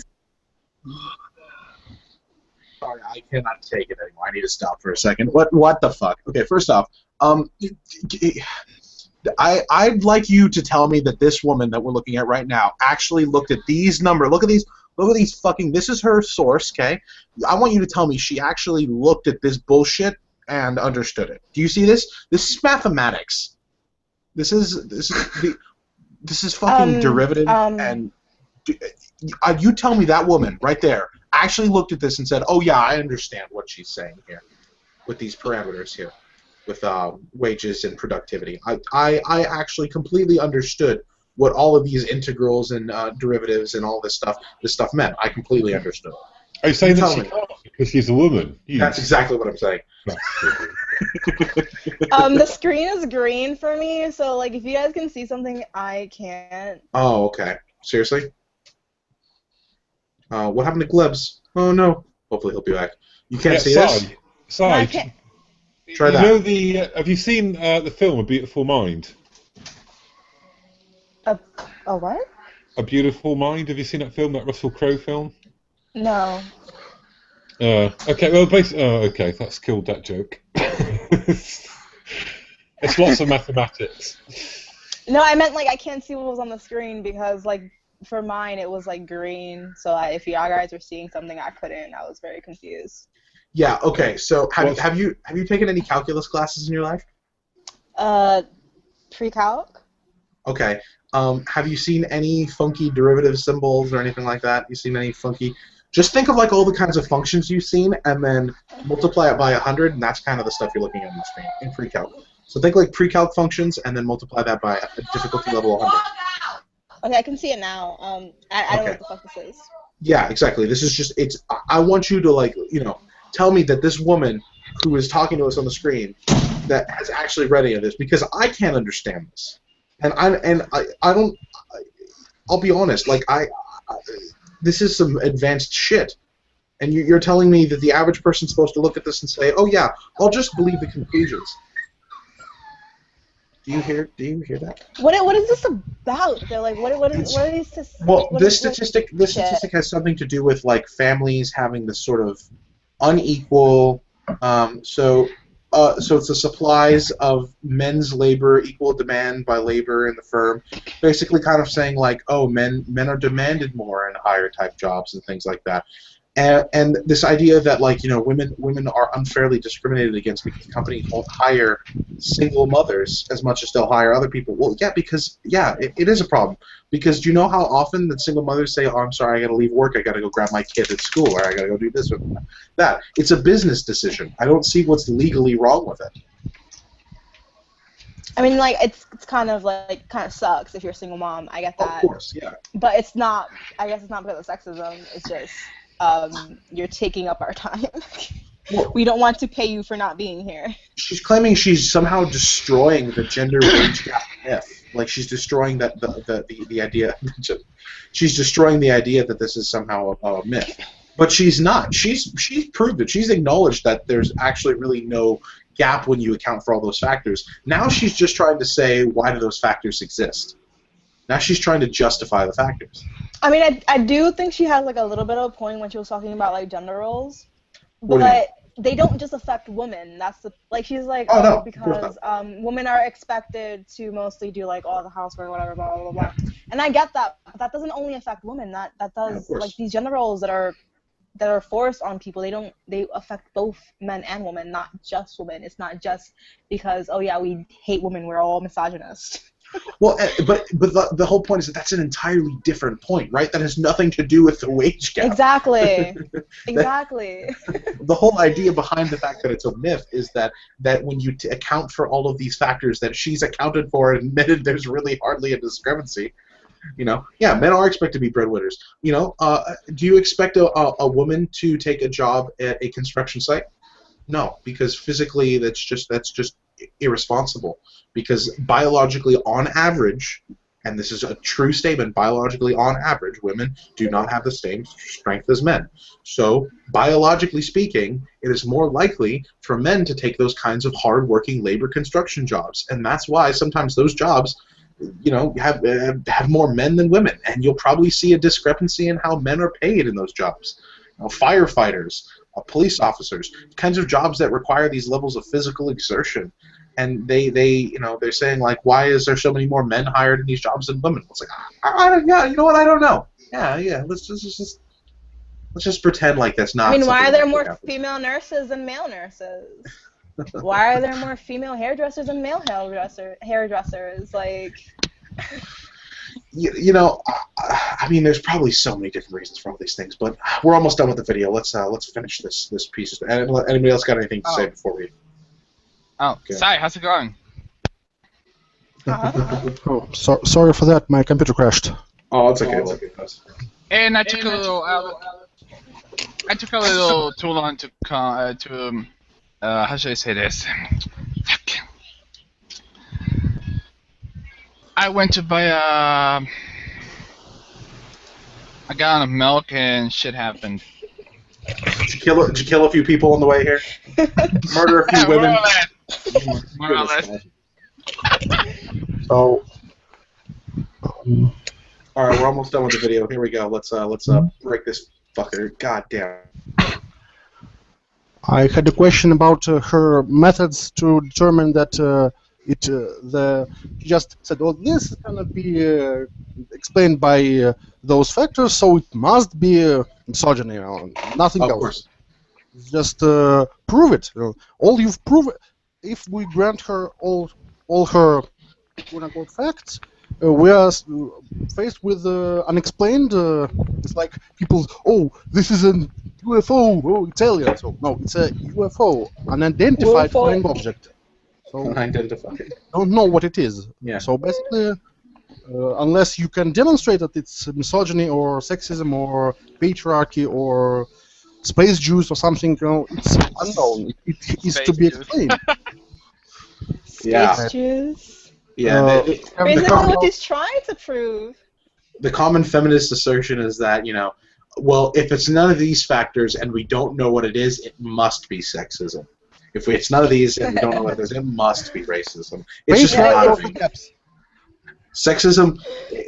One of the big things, at least to the radical feminism, to the SJWs, the default is always sexism and racism. If it's none of the above, then it must be, you know, the option none of the above and the answer choice is, instead of none of the above, is racism or sexism. Patriarchy. Usually sexism, because women are obviously like at the bottom of the food chain. Oh, of course, you know, there's problems bigger than them. Oh, by the way, I've posted links. I don't know if they posted in the chat before I crashed about this gendered behavior. So basically, what feminists say that it's this blank slate religion. They think that all people are born with blank brains without anything, and all are equal, as in identical, and it's socialization and societal pressures that make men and women behave differently. And actually, it's not true, because for one, it can't be that male and female gender roles are so similar in different cultures all over the world. So it's either patriarchy is really omnipresent, omnipotent, and invisible, and works in mysterious ways, or there is a biological component. Plus, in non-human primates, gender roles were observed, and nobody is saying that monkeys have their own patriarchy, and there were gender roles aren't exactly the same everywhere. I mean, like, there's obviously like a lot of differences, but for the most part, women and men do act differently, and they do it in a trend, I guess. Like, I mean, the big trend to me is just nurturing roles versus physical roles, right? You know, nursing. I mean, it's called nursing for a reason. It's nursing, you know. It's this level of nurture, and that's why females tend to get in more. Teaching, because women tend to be more soft-spoken and able to work well with kids. That's why more females are in the teaching fields. And well, their bodies are made for that too. I mean, like, that's what they have tits for. We all know that's why you have tits, Si. Yeah, to feed babies. To feed lots and lots of No, babies. it's to make Lee happy. Come on, let's be realistic. Is he there? He might be watching secretly. I think that if feminists knew more about biology, well, if they accepted more of the biology, they wouldn't make such ridiculous arguments. I think that the argument that genders are a social construct, it started out as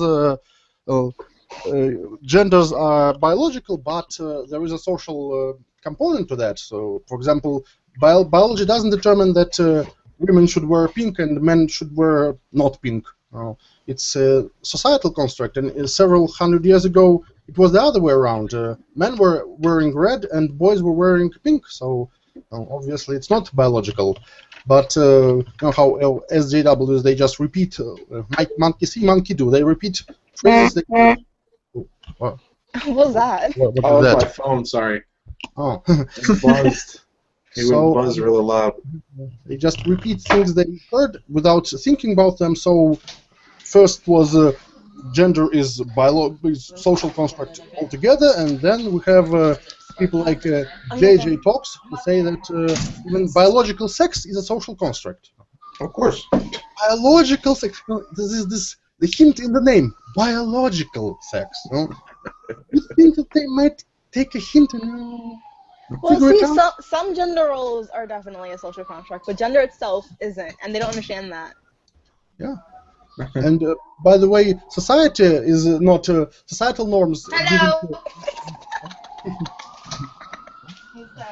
Are you okay? Oh my God! Is that the NYPD? Who called the cops on Si? It's What happened? What did I miss? No, we hear like sirens in the background. Is that from your microphone? Oh yeah, I live near a hospital. Oh, fun. Well, I mean, I don't live near a hospital. I'm staying at a place near a hospital. That's fantastic. All right, well, let's. We're almost done. Video's only got a minute left, and then, yay. That women will be more likely to take time off work or leave their jobs because of family responsibilities. And hey, maybe we should consider that equal division of labor thing that I discussed earlier. Just a thought. Studies from Anchor and Hines show that while women were more likely to take off time from work than men, the differences were statistically insignificant. Another reason that women have been discriminated against in the workplace is because of the higher costs associated with paid maternity leave. While I want to point out that many pregnant women and mothers experience discrimination and income inequality in the workforce, this association of women with motherhood relies on the assumption that all women choose to or have the ability to have children.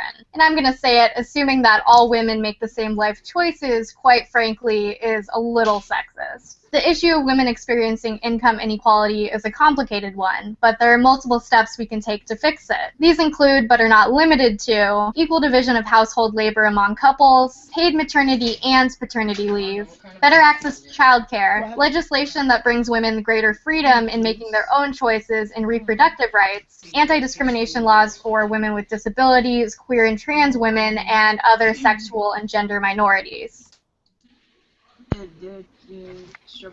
She said something really, really stupid. She said more than one thing. Yeah, what are you talking about? Something stupid even for Hey, look! She said that... Hey, look! It's Lacey Sugar Tits. I really don't care. I just Oh, it's... Oh, sorry.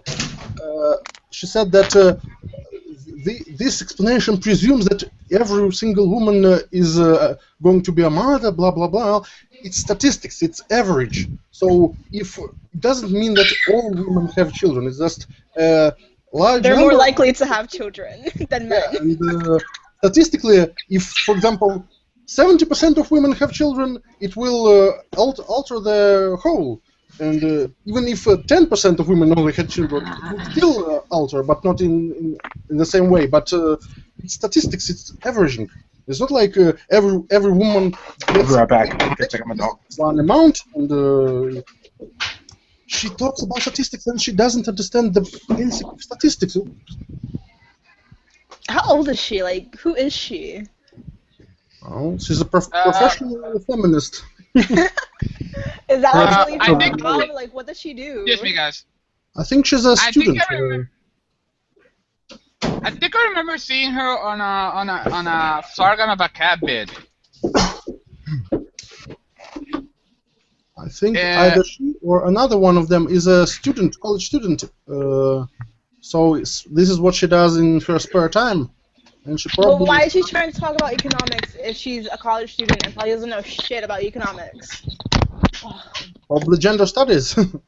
Congratulations. You just asked the question that's been plaguing every single anti-feminist for their entire life. Why do they talk about things they don't understand?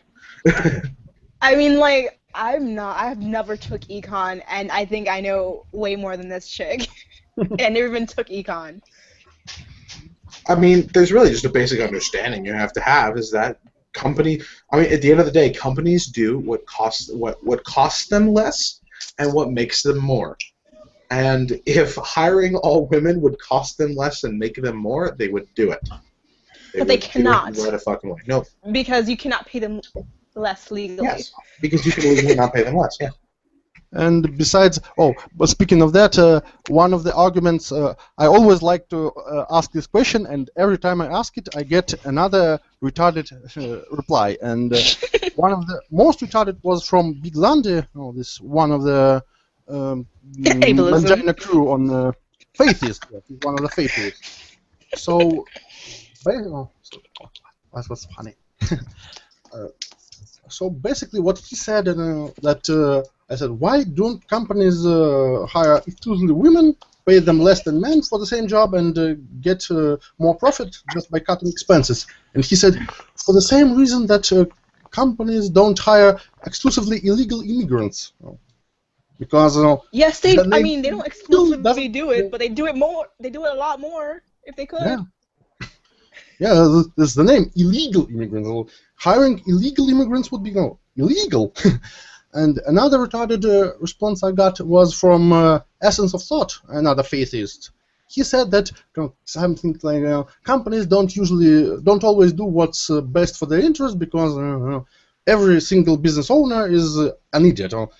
I might imagine why many company owners wouldn't do that, but at least some would do that, and this would make them more profitable, and they would get a bigger share of the market, and others would parrot them, and soon everyone would do the same because it's what works. And so far, there are companies that hire exclusively women, but it's not like they pay them less and they do it out of progressive reasons most of the time. Yeah, or maybe. And people do hire illegal immigrants just to pay them less. So if they could do that to women and do it legally, then they wouldn't even hire illegal immigrants in the first place. Yeah. Yeah, they would be hiring. I wonder, have they tested to see if they pay illegal immigrant women less than they pay illegal immigrant men? That's something interesting. Do they also make 77 cents to the peso, or how does that work? It reminds me of this phrase I heard. There was a clip from a news anchor. He said that not only crimes that are reported are on the rise, but also the crimes we know nothing about are also on the rise. If you know nothing about them, how? Oh my God. Hello. How do you have statistics on things you don't know about? Like. It's called feminism. And he said specifically, crimes we know nothing about. It's not like unreported crimes, but crimes we know nothing about. So if you know that they're on the rise, it's not there, you know nothing about them. So, it's like, okay, it'd be like if scientists say, all right, we know, we know that there's like about 500 different species we don't know. And so statistically, we've noticed that of the species we do know, there's been an increase in births from mammals. So statistically, about the species we don't know, there must also be an increase in births from mammals. That makes sense, right? Logically. Yeah, but it's then if that was what he meant, he should have said that it's projected or it's estimated. Yeah.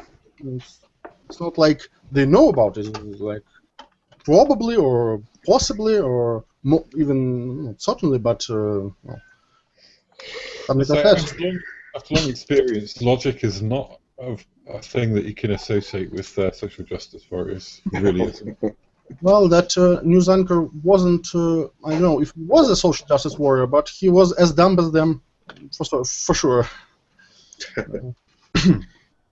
Well, this video we have here is it's a bit shorter. I probably won't get through the whole thing, but basically the reason I wanted to play this one was because I'm sure some of you are familiar with having seen a few of her videos at least, and lots of the things she loves to talk about is how companies are sexist and they're trying to keep women down. We all know that, right? We all know that. So, and besides being sexist, some of the things they make women do are sexist. Shaving, that's sexist.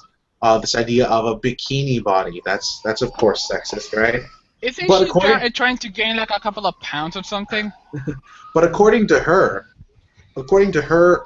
makeup, it's makeup though. Because she wears makeup. Oh no, that's not a sexist thing. I mean, that's not women oriented or oriented at projecting towards men. I mean, she's right that it's not sexist. Yeah, she's right. Yeah. But of all things to not count as sexist, that's just funny. Yeah, compared to like all the other things she thinks are sexist. So I just think, especially because she wears it all the time. Like, it's basically what she opens it up with is basically somebody calling her out on her hypocrisy. Like, hey, if you're so feminist and you're so against all of these beauty standards, why do you wear makeup? And then she probably had to sit there and drool and think for about 4 hours about how she could, turn this into some sort of, positive feminist propaganda. And here's the result. So, get ready. Occasionally on Twitter, someone will tweet me, "Hey Lacey, so if you don't shave, then why do you wear makeup?" The short answer is that to me, makeup can be kind of fun, but shaving is basically the devil. What? Oh, hi babes! You may have noticed that makeup is a huge industry and there's a massive community here on YouTube around makeup to match. Is makeup empowering? Is it feminist? Is it kind of sexist? The answer depends on who you ask. But for me, the answer is none of the above. Alright, let's rewind a sec. Y'all know how much I love my history lessons. Makeup was first used by ancient Egyptians, men and women, but the beauty industry as we know it started with theater. Thespians, not to be confused with lesbians, used to wear really heavy makeup so that people all the way in the back of the theater could see their beautiful features. Because women weren't allowed to be on stage, men playing female characters would wear really dramatic makeup. This is actually the beginnings of drag. When Hollywood popped on the scene, makeup was advertised as a way to look like your favorite stars. Chink-a-chink, money in the bank. And yet, somehow, in her other video when she talks about beer advertisements, when beer companies do it, it's sexist. It's not for money in the bank. Everybody knows, right? I mean, because... So that's fair game right there. Besides, she said that in ancient Egypt, everyone was using makeup, men and women. Not all men and women, but rich men and women, not the peasants or some lower class workers and especially slaves, just those who had too much free time and they wanted to show off how rich they are, so they wear jewelry and clothes which are elegant and with bright colors, and they wear makeup, so they look at me, peasant, I'm rich and you are not. Well, the goal was also to pretend to act like the gods that they worship, right? The idea was that they were portraying themselves similar to the gods. And to them, the gods were these beautiful creatures that they loved and adored. And so, just like makeup today is, like she said, looking about people you like, it's the same thing. They were trying to look like people that they all worshipped and adored. They were trying to look better, appear, better for everybody else to see them. So to say that somehow it's, anything else is more sexist than this, I mean, if anything, wearing makeup is the same. It's like people who wear high heels. It's like high heels are entirely, the point of them is to accentuate the ass, which I'm okay with. In the ancient world with makeup, it was and that's not only the point of rich. high heels. Sorry, only the rich could afford to pay for makeup. It was expensive and imported, so difficult to make. The poor people couldn't afford it. Rich people could. It's just a status symbol, along with perfume and other things.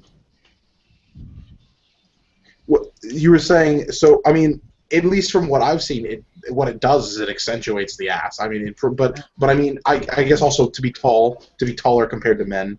I don't know. What I've heard, first, these high heels were used by men who rode horses. For some reason, it was probably. I don't know. I've never rode a horse, so I don't know. But from what I read, yeah, it was used by men who rode horses first, and then it was culturally appropriated by women for some reason. It was also so that women wouldn't run away when they were getting married. Interesting. So it's still a sexist thing, right? I mean, not completely. Like, I don't think at first it was, because at first I'm pretty sure men wore heels before women. Yeah. So. I mean, but you know, there's like all these reasons now, and it's interesting. Women will complain like, you know, oh, shaving is sexist, this is sexist, and then they'll do all these other things. It's like, well, if you're considering the historical background as that for some sort of sexism thing, then why aren't these things sexist too? Like, why isn't this? They forget that things change, basically. Yeah, it's who knows, but I mean, let's see what Harry, did you have something? You sounded like you were going to say something.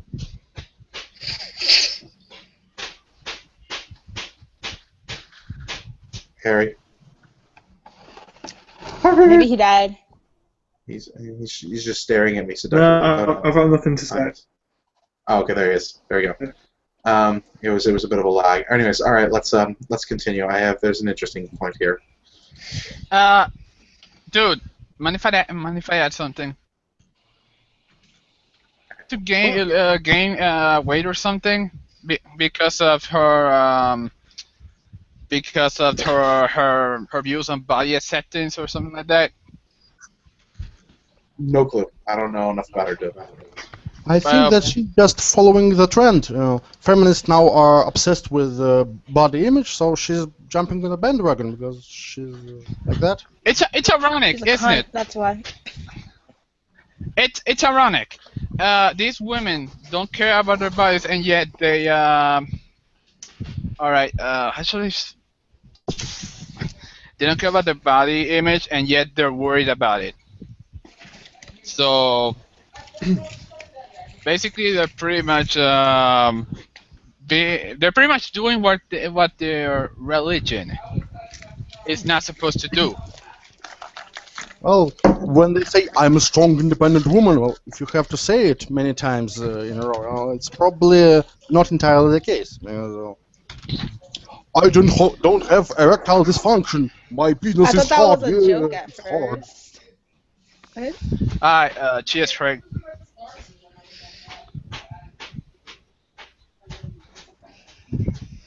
Take care, Craig. All right. Hello. Later. Yeah, goodbye. Rip in peace.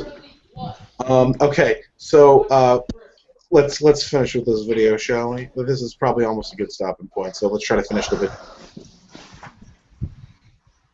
Is now a bajillion million quadrillion dollar industry, according to my very precise math. The way I see it, makeup itself is a neutral thing. This is not inherently empowering, inherently sexist, inherently feminist. It's just some stuff in a tube. Where we run into gender equality and body image issues is all of the social context surrounding this tube. So here are 5 questionable elements surrounding modern day makeup culture. Lacey, during your next shift, do you think you could wear a little blush or mascara or something? You're looking a little bit pale. Oh, sure. When I was a waitress, I was required to wear makeup. Employers are actually allowed to do this, and they can fire you if you don't wear it. Yeah, WTF. Several women have sued and lost court cases over this. That's what I call institutionalized sexism. Think about it. Requiring women to wear makeup by law demands more of their money and time. It's premised on the idea that one of the main things a woman brings to the table is how she looks. In my opinion, if you're gonna make makeup mandatory, it better be mandatory for the guys too.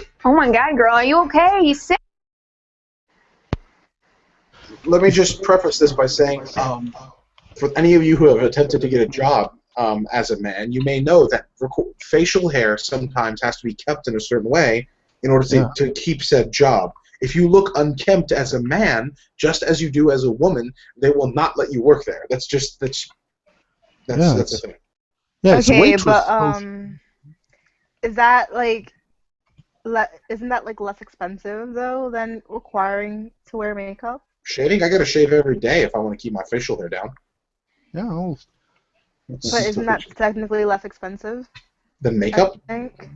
Yeah, than makeup. Like I mean, I'm not like positive, but I think. I don't know. Because dude, I just paid like $30 for some makeup, and it only was one tube, so I don't know. Was it like what kind of brand was it too? I mean, if you're buying like designer brand there or stuff like that. I mean, if I buy like the fucking Bic razor, sure it costs me $1. But if I want to get a shave that doesn't cut me and hurt me at night when when I'm crying in my bed because my skin's all shitty, I gotta buy a nice like $10 razor and like a thing of $15. Gillette with 100,000 razors blades. Oh. Yeah.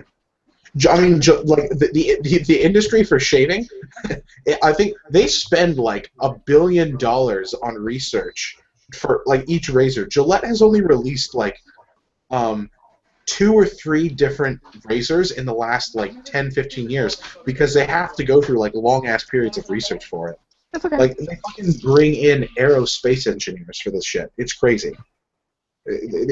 But that's not the only thing. It's not just shaving. I'm grateful for it though. I'm Oh, grateful for that. It's though, not just shaving like, too. Yeah. It's I mean, keeping. I'm sure women have to do the same thing, especially if they have long hair. You got to keep your hair right. You have to look good. You have to dress nice. You have to dress in a certain way. Those sorts of things. You have to make sure you look approachable for the way that business wants. If the business wants you to look a certain way, then that's how the business wants you to look. I'm sorry. I'm confused why makeup would be required for that. I don't think women inherently look better with makeup than without. I guess I don't know. It's up to them. I mean, maybe if they think you look waitress job, so they have to interact with the customers, and I don't know. I wouldn't mind if the waitress didn't wear makeup, but some might. Yeah. I know some companies might. I mean, it's the same way. It depends on the company. If the company's more about looks, I guarantee you that company probably also cares about what the male employees there look like. I've seen some of the male, at places where for instance, like Abercrombie and Fitch or whatever that company, right? All the male employees who work there, they're practically models. They're male. They're like idealized males. They've got chiseled bodies, and they look tough and all that. I would never be able to get a job there. You shouldn't me. They wouldn't have me work there. The fuck would I work there for? I mean, I get that. I get yeah. that. You have to keep up appearances. You have to look nice. Yeah. But what I don't get is just that makeup doesn't exactly help with that. I would deny. I think people look good with makeup on. I think people look good with makeup off. It all depends on how you do it, to be honest. I mean, I guess. Yeah. There are some people, like, for instance, Lacey Green's makeup, I don't think helps her in any way. I don't think she looks better. I'll be completely honest. But there are some people who can do, like, that, like, kind of, like, fancy thing with their eyeliner. Makes them look really good.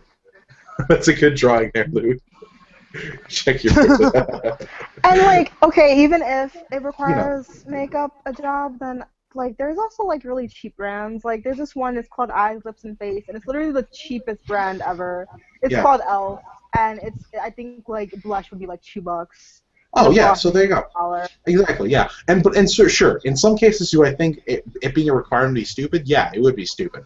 And if that company thinks it's a requirement, good, go to another fucking company that doesn't require it. I'm pretty sure there's not that many that require it. And if they do, it's probably just stupid. Anyways, let's let this bitch this lovely lady finish off. Sorry, my bad. You look like you're dying. We're all dying if you really think about it. Social pressure to wear makeup is subtler than job requirements to wear makeup, but I think it's just as powerful. It's the reason why people think men's bare faces are normal, whereas women's bare faces make magazine headlines. The makeup industry thrives upon and actively encourages this social pressure because it helps them make more money. Fun story, the last 2 times I was at Sephora and at MAC, the makeup artists there criticize my skin. Just straight up like, wow, you have some issues. I'm like, I just came here for some lipstick. Thanks. Growing up, I felt like makeup was something I had to wear to avoid criticism or gain approval, and sadly, my experiences have only proved this to be true. However, the ongoing feminist dialogue in my head about how these beauty standards affect me has really kind of doled out the pressure. It's also She has headmates.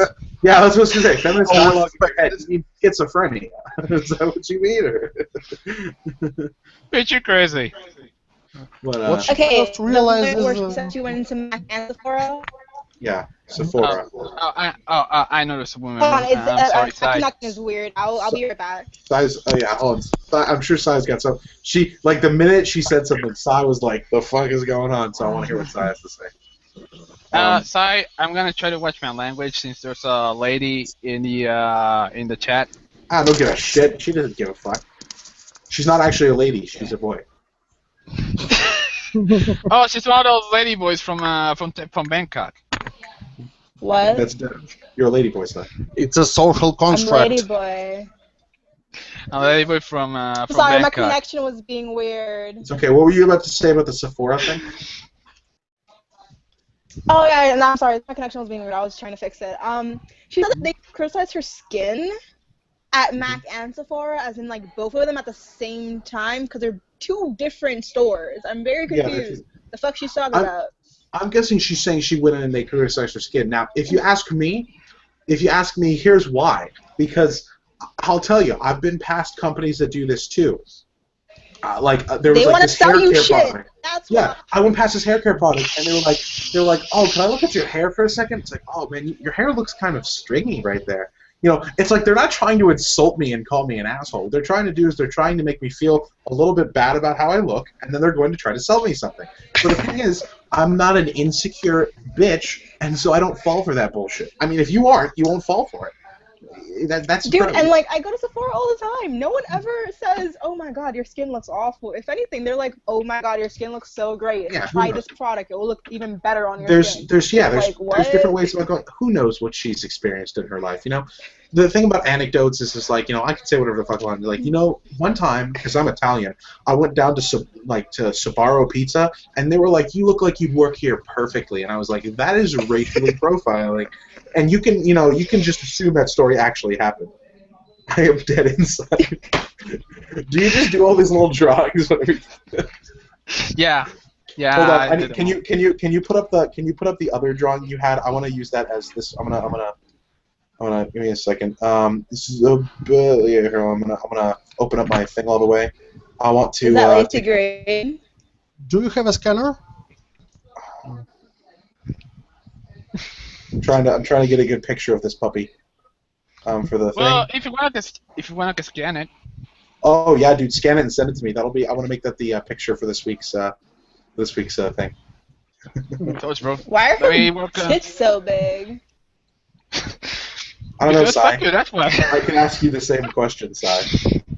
Oh, by the way, No, but I mean, like, she got fat, though. That's why. It's just like. Yeah. They weren't so big before. By the way, Razor Blake Candy noticed that she used to position her camera when she made videos slightly above her and aimed at her tits. And sometimes, to make the tits the center of the frame, she would sacrifice half of her head. So she would, the frame would cut her forehead like this, but her tits would be in the center of the frame. And she's changed it now that she's a feminist icon. She's changed it now that she's a feminist icon. You notice.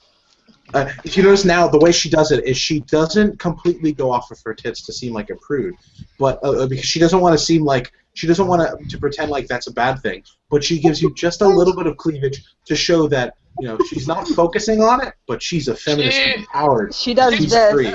She's she does pulling this. the old. She's pretty much pulling the old Hannah Mintz thing going on, and she has the whole. Are you? Sai, I'm pretty sure Lee can only take so much. Can you? Or Lee?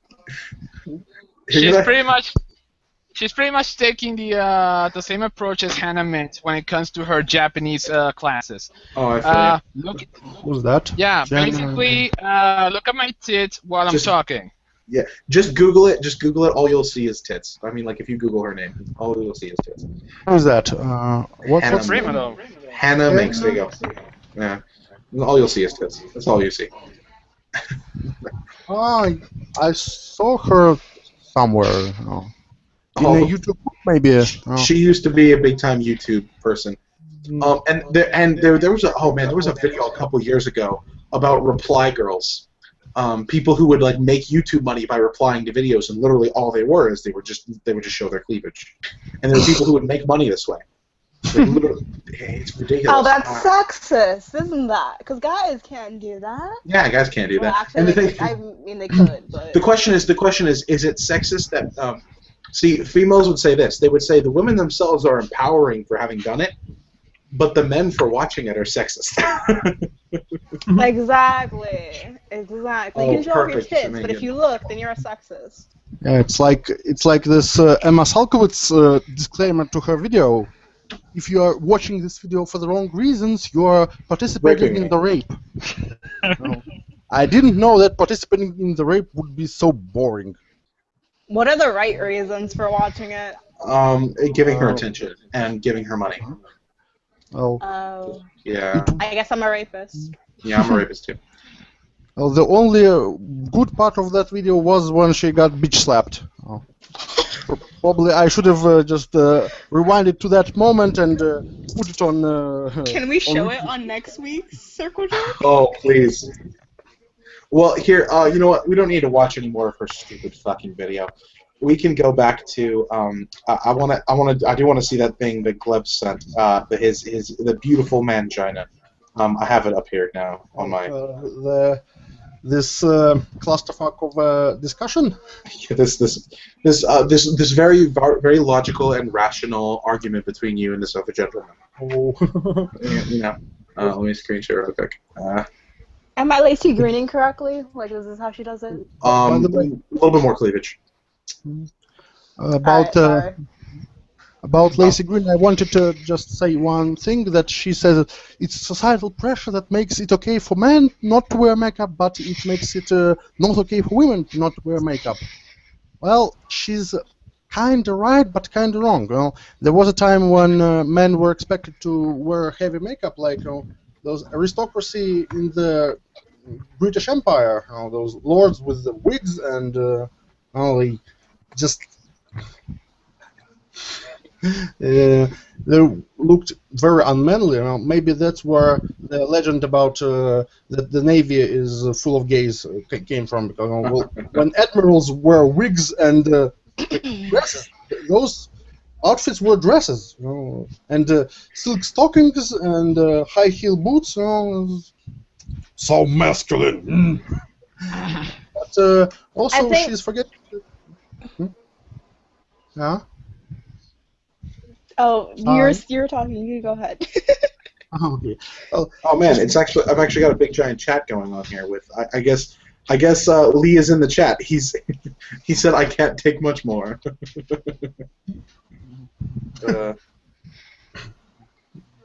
Okay. So, anyways, yes, Eric Glebs, this is the beauty that you have shown me. Oh, let me get off of this. There we go. All right, so this guy having a very logical discussion with you, I can see. Oh well, cry me a river, meninist cocksuckers. I'm better than all of you, and you know it. Where's the lie, Glebs? I'm better than you, and I'm right. That must hurt. I'm still better than you, and I'm right. No, wait, maybe you are right. Maybe you've been right all along. No, you're just an inaccessible basement-dwelling, woman-hating loser. Sorry about the mix-up. I'm still right. Still right, still awesome, still better than Glebs. Although I may never have a fedora collection to match yours, I'm still better than you, Glebs. Still right, still awesome, I think I'll get that on a plaque. And then you say, Becca Kurth, your boyfriend is off his meds again. Still better man and all-around human being than Glebs. Sorry, I mispronounced that last name, and that's a fact. Still better, still right, bro. You mad, bro? I'm right, bro. You're mad, bro. Dear Lord. Give me a D, give me a O, give me a U, give me a C, give me an H, give me an A. What does that spell? What does it spell? Douche. Oh, there you go. Well, basically, I might give some background about what was happening there. Please do, yeah. I was in a really bad mood, and I wanted to have some post some bait to catch an idiot or two.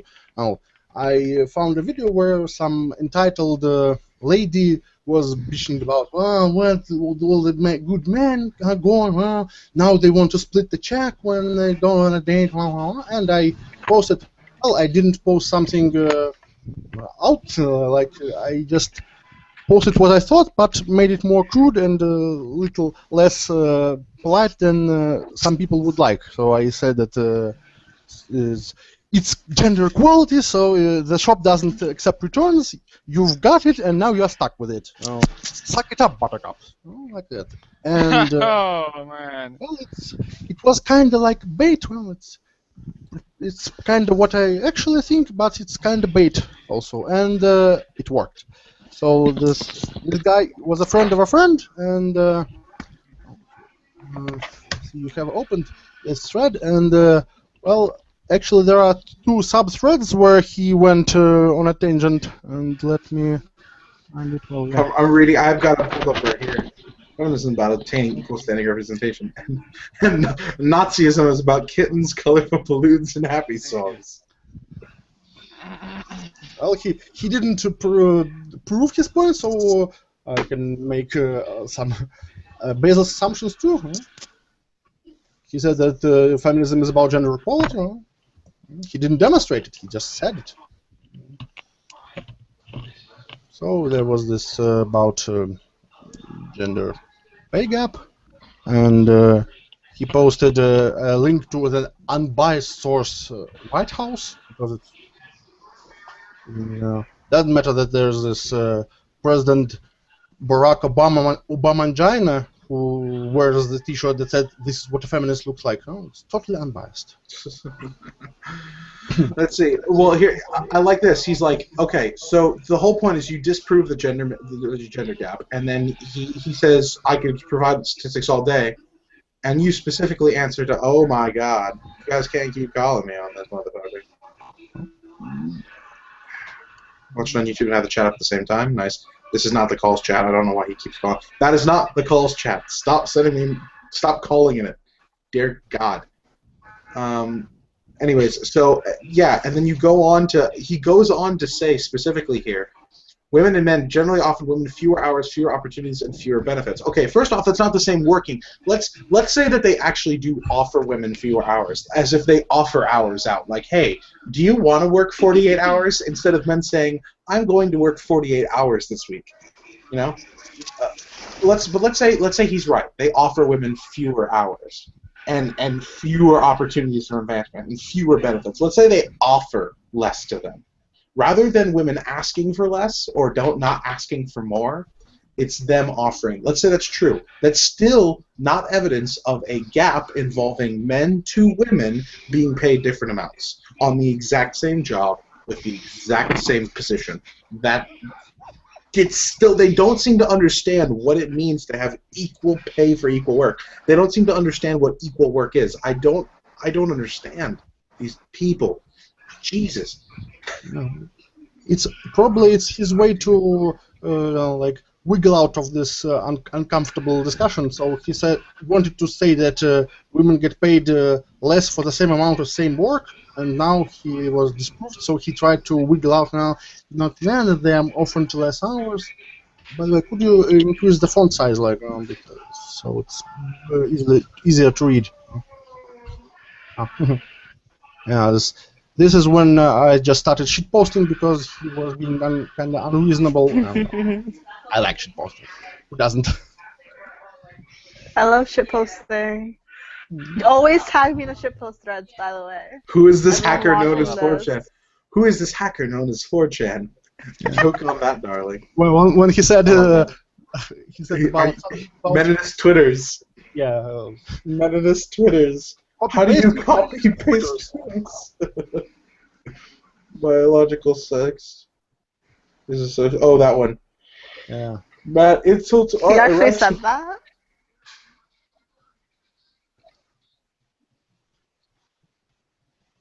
Jesus Christ.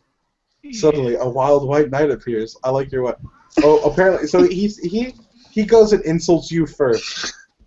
And then this guy Tom's like, Matt, insults aren't a rational way to get a point across.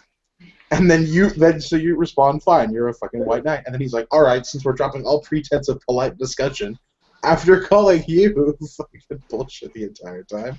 I've encountered idiots before. And then he gets really angry at you. He like gets so angry he can't say anything to you. Oh my god. Oh, and then you copy pasted a YouTube comment from one of your videos. Yeah. Little white-eyed pics are the best. Well, hold up, he fucking believes in the wage gap. Increase the font size of this page. So. Oh yeah. My bad. Oh yeah. Much better. I love this video every time. It's the world's best thing. Oh, you serious? Wait, he deleted his post? Which post did he delete? No, I think all posts are here. Maybe someone says that I should screen cap them before he deletes, if he chooses so. But oh yeah, I was already screen capping because this shit was too good to get to waste. Here's the discussion with you. Gender is a social. I hope you have enough saved for retirement. Oh, he said that.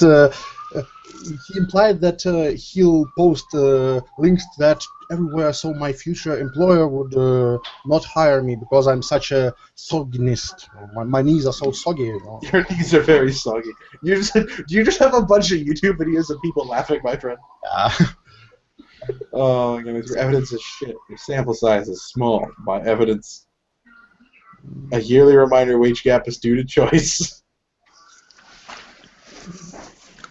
There we go. The gender wage gap. No. Videos. Women do not have choices, so the wage gap is. That's true. Women don't make choices. That's of course because sexism don't know how to misogyny. They're 77 cents 1 in 5 every woman. Yes, all men. Did you know that? Did I do it right?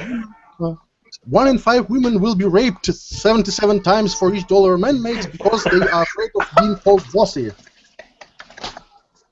Dear Lord, how many times do I have to tell you, stop calling me on this line?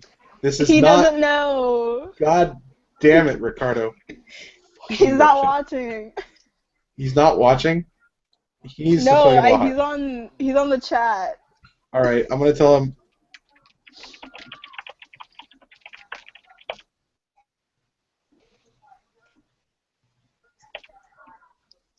Where a Hugh call?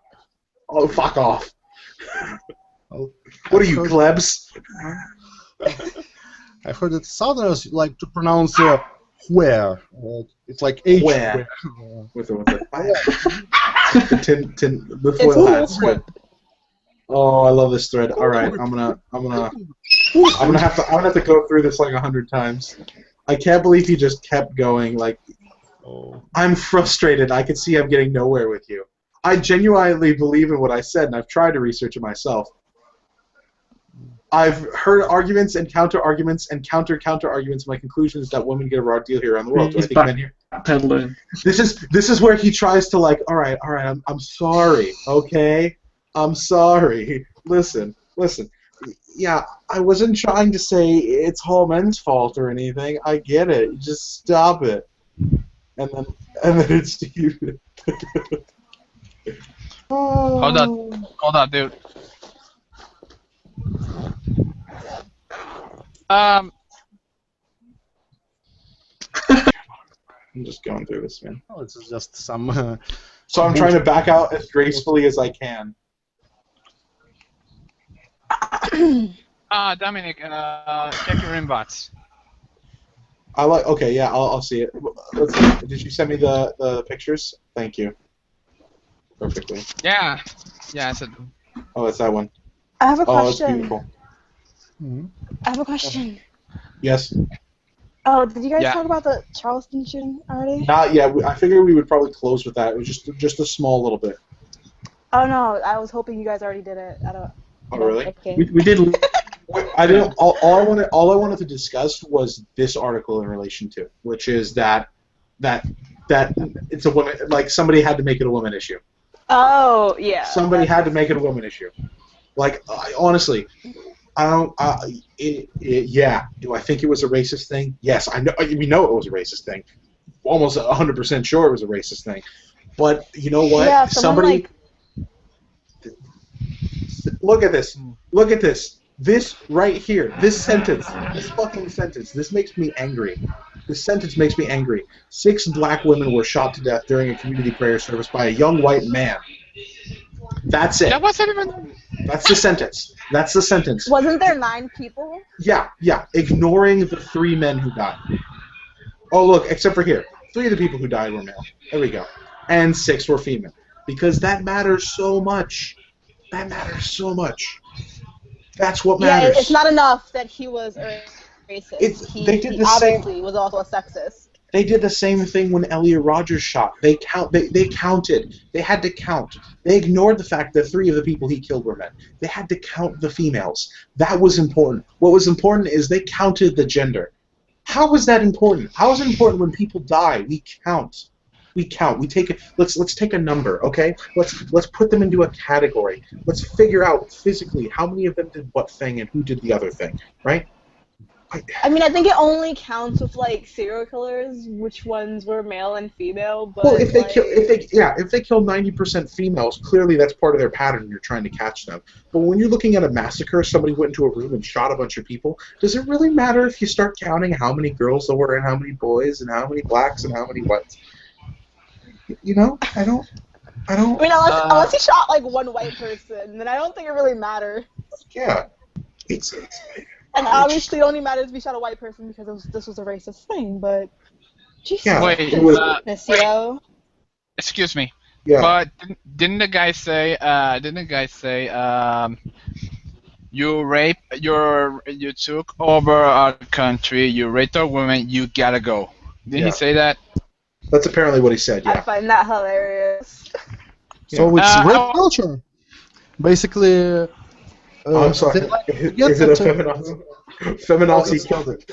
No, it's more that feminists borrowed their rhetoric from the KKK. KKK used this rape culture. Didn't call it that, but... Oh, I love those tanky clips. I was watching the news a couple of hours ago, and the dude's getting death penalty. Oh, of course he is. Of course he's getting the death penalty.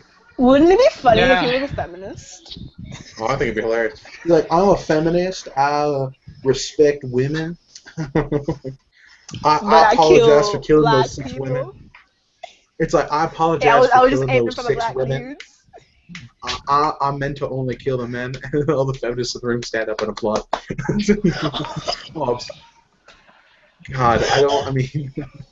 I'm laughing because people died. I'm horrible. I'm going to hell. Oh, we're all going to hell. If you don't laugh a little bit in every situation, like, but the whole point is how much, and Gleb's that video you posted. If you haven't seen the video he posted, which is, what was it, like the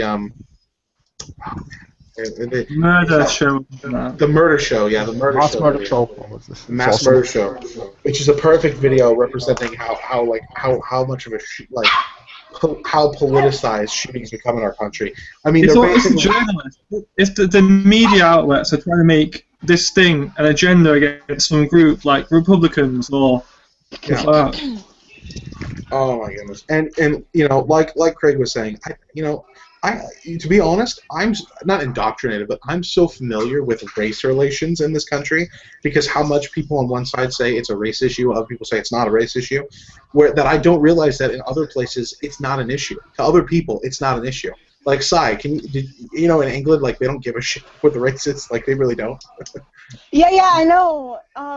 They have a different way of viewing it too. Yeah. Like, they don't view it as race. They view it as where you're from. Like, you could be white and they'll still hate on you if you're Polish, or so I've heard. I don't know. Polish, Pakistani, all the racists in the UK, they hate the Polish, they hate the Pakistani. Fucking Polacks, mate. Yeah, I heard the British hate Polish people, but I'm not. Every British person hates them. No. Yeah, I'm going to make a statement. I'm sure it's America hates blacks, obviously, because we're all generalizing. Yeah, because with the UK, it's mainly about Islam. Don't they hate anyone who isn't white? I mean, Sai and I are. Sai, you're a Puerto Rican, right? No. Hispanic. Yes, dear. So they kind of hate anyone who isn't white. That's Where? where I would In go. America? Yeah, apparently. Oh, of course. Of course. White power. Have White you power. seen Yeah. people it's try not to that. from It's not being that. him being white male? Race war, son. That sounds like a good I don't video know. game. Sorry. We went all. No, it's all and okay. shit. If So, any of you have seen the show Arrested Development, there's a scene in the show where the one guy he's like in jail and there's a guy there named White Power Bill because like some of the people in jail there's like neo Nazis, so he's called White Power Bill and the guy who's in jail he's white too, and so the dude comes up behind him and stabs him and yells White Power, and then while he's falling over he's like, but I'm white. It's like. Dom, I'm fixing the pick a little bit, so kind of like don't use the ones I sent you. Kind of like the it's like feminists who are like destroy the patriarchy and then they like attack a woman. It's like, but I'm a woman. What are you doing? Feminists, they do attack like female things. Like they attacked a beauty pageant or something like that. Oh, I'm sure they did. Yeah. Oh yeah, Femen. Didn't they like ruin a Oh God, the tension's killing me. We'll never know. Oh, you mean the females from Russia? The crazy batshit feminists. Their name sounds way too close to something that comes out of my dick. Just saying. Well, it appears that Sai froze. Oh boy. Okay, cool. Did you scan that picture and send it to me? Yeah, I'm gonna do it. I'm gonna do that right now. Perfect. I need to put that on the video cover once it uploads. And That's actually, the one this is probably a good place to end. So if anybody's got any last minute things to say, let Sai finish what he said. Sai, you're about to say something. You're back. I got kicked off because I don't know. Was it iPhone is Patriarchy. Patriarchy. That's cold, son. It was No. Oh, the patriarchy kicked me off? We said shit about you when you weren't here. Oh, what did you say? We were saying you're scum, and we were talking about how when I give people credit in the video for this, I'm only going to give you 77% of the credit you deserve. I was only here like 77% of the time, so... Yeah, that's pretty true, actually. Fair. That's actually not, though. But mansplaining. You were saying, Luis? Yeah. Oh, did you send me that link? I'll check it. Check this shit out. Are y'all still talking about race? No. Okay. No, it was something. I hate talking about the racial dynamics in America because it's so complicated. Jack Richardson. Whoever said that this fucking racist prick, he has a point that it wasn't an accident because it was an accident. I think it was premeditated because when you take a gun and go to a church full of black people and sit there for an hour and then say, you were rapists and start shooting them, and it's probably not an accident. Yeah, I don't know why you call it an accident. I mean, even Bill O'Reilly, who's like a big well, he's technically independent according to his own self, but he's more a conservative guy, called this a terrorist attack. I mean, the fact that he said it, it's like, he acknowledges. But it's not technically in its definition, because isn't terrorism when there is a religious motivation behind it? I don't know if terrorism implies religious motivation. I thought it just implies political motivation and. Yeah, it's political. It's a political. I thought it was like religious and political. Oh, there you go. So was it political? Well, I mean, he said that they were ruining the country, so I guess you could say it was political. But there were no demands. Terrorists usually have demands. We will. If you don't do this and that, or this is a retribution for this and that. He didn't have like this message. It's more like I hate those damn black people. I hate those niggas. Yeah, I mean, I'm gonna call him a terrorist, so someone say the N-word. Like, I'll fuck you up. What up? What? It was the Puerto Rican. That doesn't mean anything. You could be a white Puerto Rican. I'm being racially profiling and calling him a Puerto Rican. I'm being a racist white person. I felt some type of way when I was called Puerto Rican. Apparently the stereotype within Puerto Ricans is that we sell drugs. Yeah. No. Yeah. Oh, so you sell drugs, huh? That's the Colombians. That's the Colombians. The Colombians are way better at it. Yeah, the Colombians are way better at it. Sorry, Puerto Ricans. You guys remember that joke with Amaury Nolasco on the sitcom? The guy the guy played like this drug dealer, and he said that Puerto Ricans were good at selling drugs, but the guy got kicked out like moments after that episode aired. Fox decided to kick the guy out, or was it ABC? I know it was ABC. I know it was the channel. Probably because he made that joke or something, or what? Yeah, pretty much, because apparently it offended a bunch of Puerto Ricans. That's weird. It didn't offend me at all. Yeah, who knows?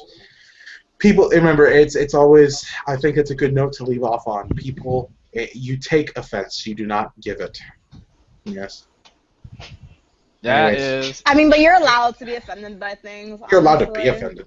It's people take offense. But you can't dictate what other people say. Like, you can't, like, oh yeah, you can't say that because I'm offended. Yeah, you know, you just can don't say say it in front of me because I'm offended. Yeah, you could say that offended me, and then somebody else could say, "Oh, I'm sorry," or they could say "tough shit," and then you could say, "Well, you're an asshole, so I don't really care."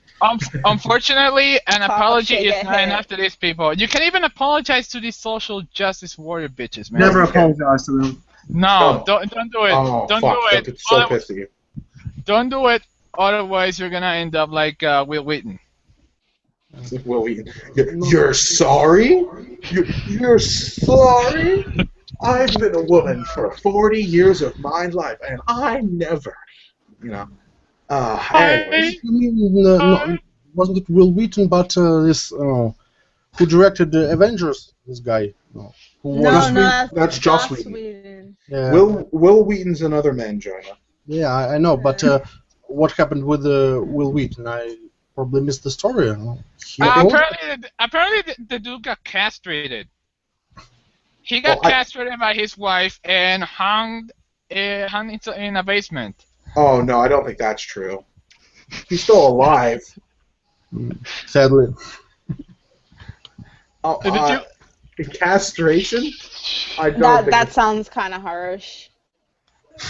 Well, but yeah, it's bad. These chicks don't have any mercy. Let's see. Will Wheaton. Let's see what happened to Will Wheaton. The dude got torn. The dude got torn a new one by the social justice warriors on Tumblr. Yeah, that makes sense. Oh, so do you mean metaphorically castrated? Yeah. I was gonna say, yeah.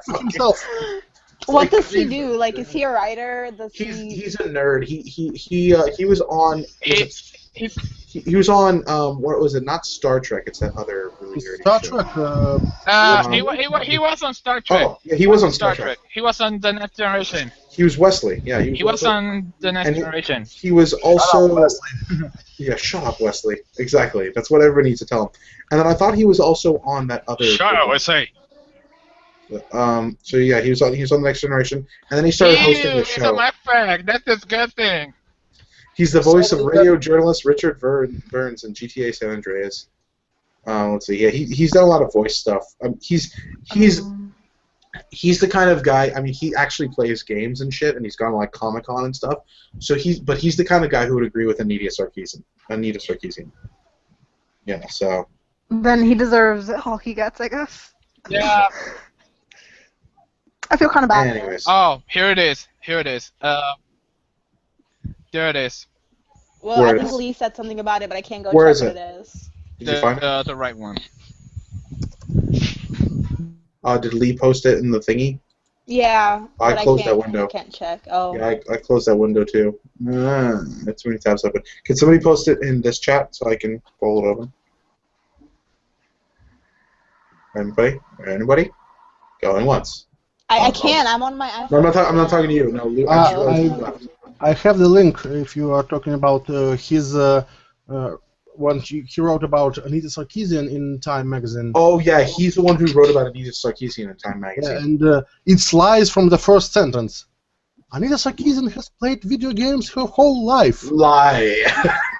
We had seen this video. I'm not a fan of video games. I'd like to play video games, but it's just gross when you go out rip people's head off. Gross. Do you think I could like make money by pretending to like video games too? Like I kind of want to do that. In 2012, after observing the women represent about 40%, she released this the web series that would explore 5 common and recurring stereotypes of female characters. She hit her goal of 6,000 the first day and ultimately raised more than 150,000.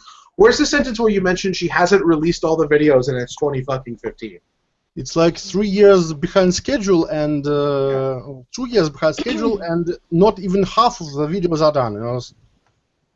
And she was basically paid to play games all the time, and she didn't even do that. She ripped other people's Let's Play footage to make her videos. And then the second paragraph opens with a Kafka trap here.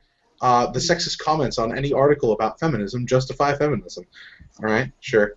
You go with that. Or maybe they justify the fact that people are fucking trolls and they'll yell whatever they want on the internet because it's the fucking internet.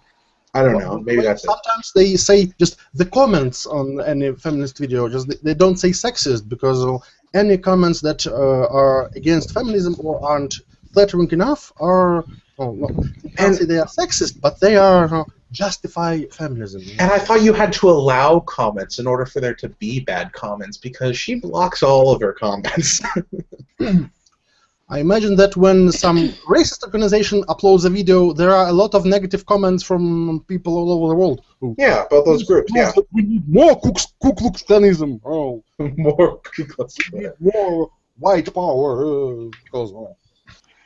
By the way, this video will make great source for quote mines, where I say, Gamergate. We need more white power. Gamergate, waged by entitled male gamer. How about feminism, waged by entitled white females? Ooh. Yes. Oh, God. Percent of Gamergaters are women, and it's... Yeah. Not to mention, I know a lot of people who support Gamergate who are not entitled male gamers. Yeah. I guess I'm an entitled male gamer. Oh, no. Oh, Jesus. Anita is a feminist for the digital age, using modern tools and platforms to engage thousands of people who don't want to hear her thoughts and respond to the challenges she raises all of the fucking time because she is wrong. A lesser person may throw up her hands and unplug her game console, which is what Anita does every time she gets a death threat, but determined to ensure video games are inclusive and representative to the minority of 0.01% who don't play them. Every time she gets killed on Call of Duty, it's because of sexism, obviously. I have a question. Why does she need to unplug her console after getting a death threat? Oh, no. Did she get death threats through her console or something? No, it says, I read this incorrectly. I read it purposely wrong. It says, a lesser person may throw up her hands and unplug her game console, but Anita is determined to ensure. So what they're trying to say is that girls often will unplug their game console and throw up. I can't handle this video game sexism anymore. I can't handle that video. I'm pretty sure that's exactly what she does, though. She disconnects it and puts her fingers in her ears. I can't handle that Grand Theft Auto allowed me to hire that prostitute and then kill her. I can't handle they allowed me to make that decision. You know what's funny? I played the game Spec Ops: The Line, and I love that game. And the reason I love that game is because it tells you all about you have a fucking choice. You made the choice to play that game. Okay, if you continue to shoot people, that's your fault. And the entire point of the game, by the end of the game, you feel like a piece of shit for playing that game. You feel like a piece of shit because you had to kill civilians. You're like, why did I do that? I don't know why I did that. And the game constantly reminds you, you had a choice. You didn't have to do that. Like, you could have done something else. What's the game called? Spec Ops: The Line. It kind of prods and pokes fun at shooters, and it's a really good game. I mean, that's an interesting way to critique gaming. That is a very interesting way to do it. Her way, it doesn't do anything for anybody. And then as her detractors grow increasingly unhinged. We have proof that her efforts are working. Please tell me. Tough ass paper, dude. Where's the proof that her efforts are working? Is it in the thousands of game companies that have stopped supporting, that have started supporting Gamergate or have stopped supporting anti-Gamergate websites? Is it the thousands? Is it the gamers who have visually said, like, we do not support this sort of, we do not support her what she's saying. We want her to get out of the games. Is it the people at E3 saying, Kotaku, you're not allowed to come into our conference. We don't want to hear shit from you. I want to say it might have been Bethesda, but one of them did not allow Kotaku. Bethesda didn't invite Kotaku representatives. I thought it was Ubisoft. They didn't say they can't go, but it was Ubisoft, right? It was. I think it might have been Ubisoft. Yeah, Ubisoft. No, Ubisoft. Oh Yeah, God. it was Ubisoft. They got some balls. Yeah, it was in fact Ubisoft who banned Anita Sarkeesian from entering their press release. Or here we go. Actually, Kotaku not invited to use Ubisoft's E3 press conference. Kotaku shit anyway. Against Gamergate. Against Gamergate? Yeah. And now, as we all know, If I made videos, do you think if I made videos about games, I'd get a lot of money like Anita too? Because like that's still quite nice way to live by scamming people. So I think that what he's trying to say that the fact that people are becoming quote unquote unhinged is proof that her approach is working. So it's confirmation bias. Whatever happens, it's confirming that this was a great idea. They like us, it's working. They don't like us, it's working. It rains outside, it's working. Just doing hold on, let me do something to change this real quick. I'll fix this article really quickly. Give me a quick second. You do this Mein Kampf? Dude. By the way, do you know about this browser extension called Mein Kampf? Oh, yes, I do. I love that. Basically, what it does is just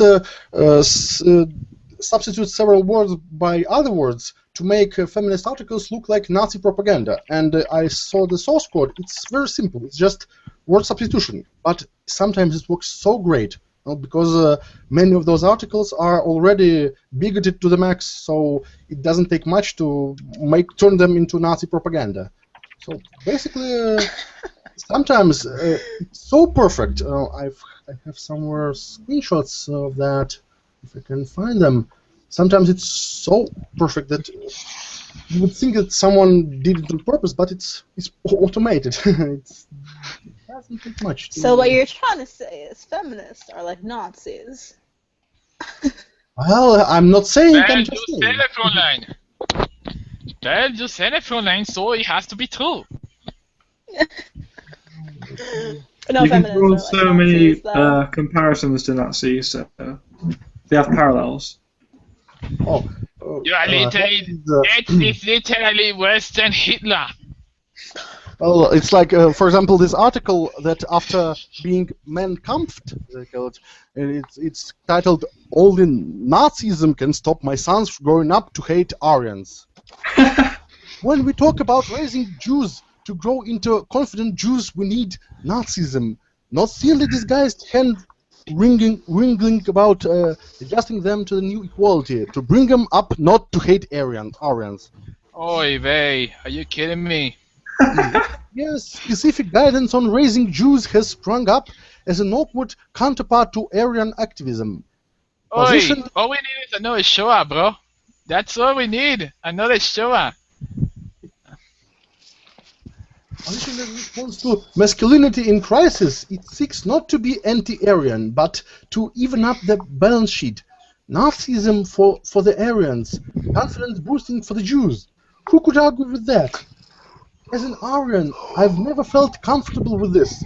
It always feels as thinly veiled apology to the Jews of tomorrow for the fact that things won't be as good as in the old days, back when Aryans knew their place. It sounds exactly like Nazi propaganda. However, it does sound like Nazi propaganda. However, grateful Aryans may feel that Jews are being helped to adjust to equality. What other social justice movement is expected to validate a counterpart poor you movement on behalf of the oppressor class? Isn't it just typical? Can't Aryans and Aryans have anything for themselves? Sometimes it's weird, Aryans and Aryans, but no. Let's see the next part. It is 2014, and Jews are still turning into Jews who don't like Aryans. In recent years, specific guidance on raising Jews has sprung up. It was already here. Next. Where is? I lost the rest of the article. The thing is that it's frighteningly appropriate. The way Aryans are portrayed on TV is a big thing for me, says. Watching shows where there's only one Aryan who's ditzy and can't do anything, that really pushed me to join. At first I wasn't anti the group, but I wasn't 100% for it, because I was caught up in the mob mentality, says 17-year-old Marlon Drake. Everyone is freaked out by the connotations around the name Nazism. Why is that, I wonder? Connotations? The group bounces again. Jew eaters, Jew haters, hairy armpit Aryans. Aryans trying to be better than Jews, targeting Jews and victimizing themselves when there's nothing wrong, says Drake, which I've since learned is untrue. Alright, I fixed the article. Let's see. There we go. Anita Sarkeesian has never played video games in her whole life. In 2012, after observing that women represent about 40% of the gaming audience of Angry Birds, she launched a crowdfunding campaign for stupid shit nobody cares about in video games, a web series that would explore 5 common and recurring non-issues of female characters in video games. She hit her goal of 6,000 in the first day and ultimately raised more than 150,000, but she has also yet to accomplish any of the goals she has promised. All of this because she wanted to make money off of Tumblr users and Twitter warriors. Anita is just the latest woman writer to prove the law coined by journalist Helen Lewis, that Kafka traps are always useful for ignoring reasonable arguments.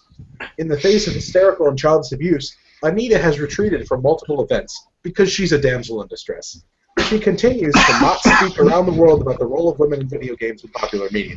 She also talks about her life as a narcissist in the online culture war known as Gamergate, waged by entitled white feminists who fear men in an industry that is making money while they seem determined to remain 15 forever.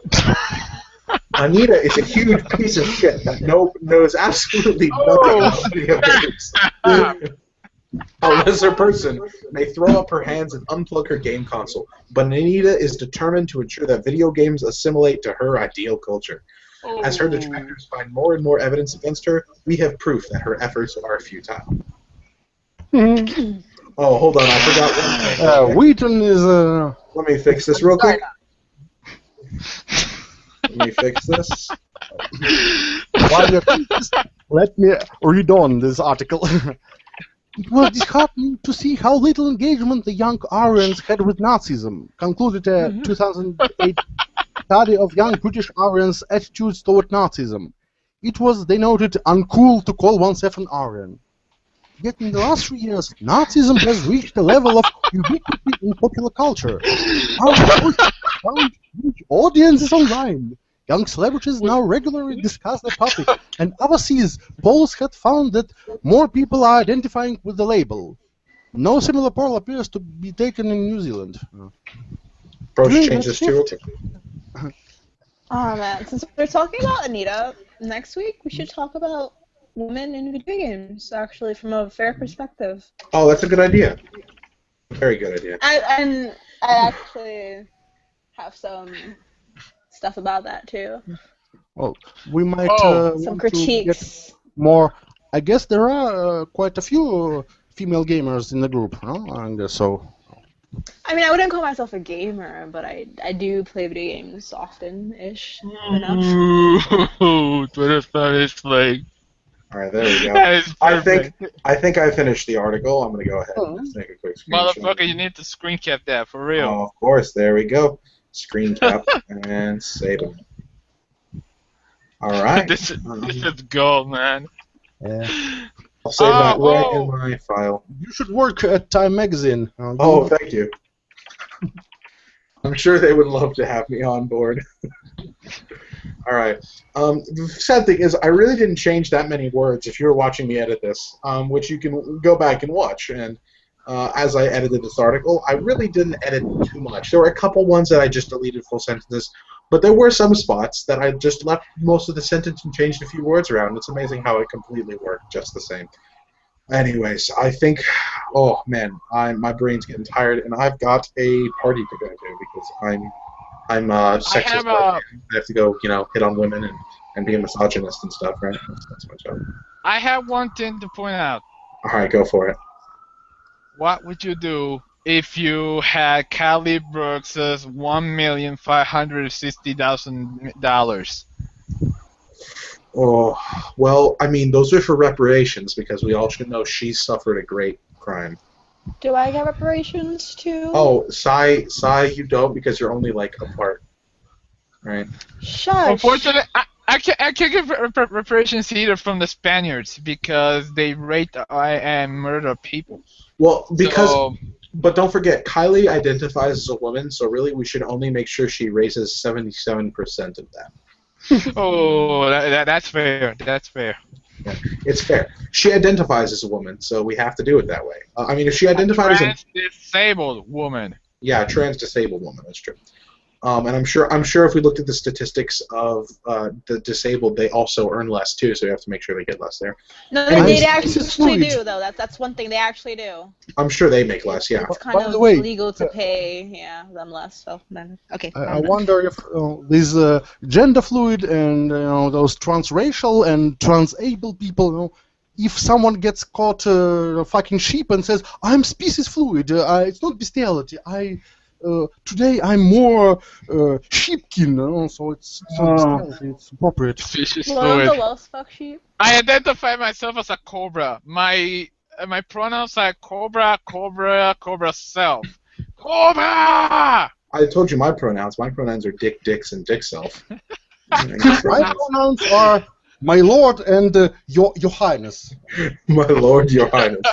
Your highnesses. My lord, your highnesses, and his royalty. Court. Can my pronouns be prince? Because I identify as a prince and a toaster oven too. Actually, I watched a performance of Prince on MTV once and it triggered me, so I can't use that pronoun. Sorry. Not that one, like an actual prince. Like the word triggers me now. It doesn't matter. So does the color purple. Purple rain. Anyways, all right, guys. That's got to be the end. We've been going on way too fucking long. Yeah. 3 hours. So I think this might be the longest one yet, but it's good. It was a good one. So. It's like 1 in the morning. Right? Yeah, I don't know why you're still up, bro. Well, Glebs, it's got to be like 6 a.m. where you live. Oh, no, it's only 3 a.m. Only 3 a.m. Hold on, wait, where the hell is your country? Okay, hold on. I'm trying to think of your country in relation to... Hold on a second. That doesn't... Maybe I just don't know geography very well, clearly. It's not far from Scandinavian countries like Sweden, Norway, Finland. Latvia is supposedly near Denmark. That's still and Estonia. That's still east of That's still east of the UK, though, right? Yeah. So weird. Fucking time, man. Our time zone is GMT +2, so when it's midnight in UK, 2 a.m. here. So it's going to be 8:00 p.m. here in Puerto Rico. So. Oh damn! All right. Well, I'm gonna enjoy my nice little 5 p.m. here. Nice talking to everybody. I'm from the future, man. It was my privilege. Yeah, please check your privileges, and I'll see you all next week. Peace out. Gotta stop this. How do I stop Later, the live? bitches. Bye. Oh, that's why I do it.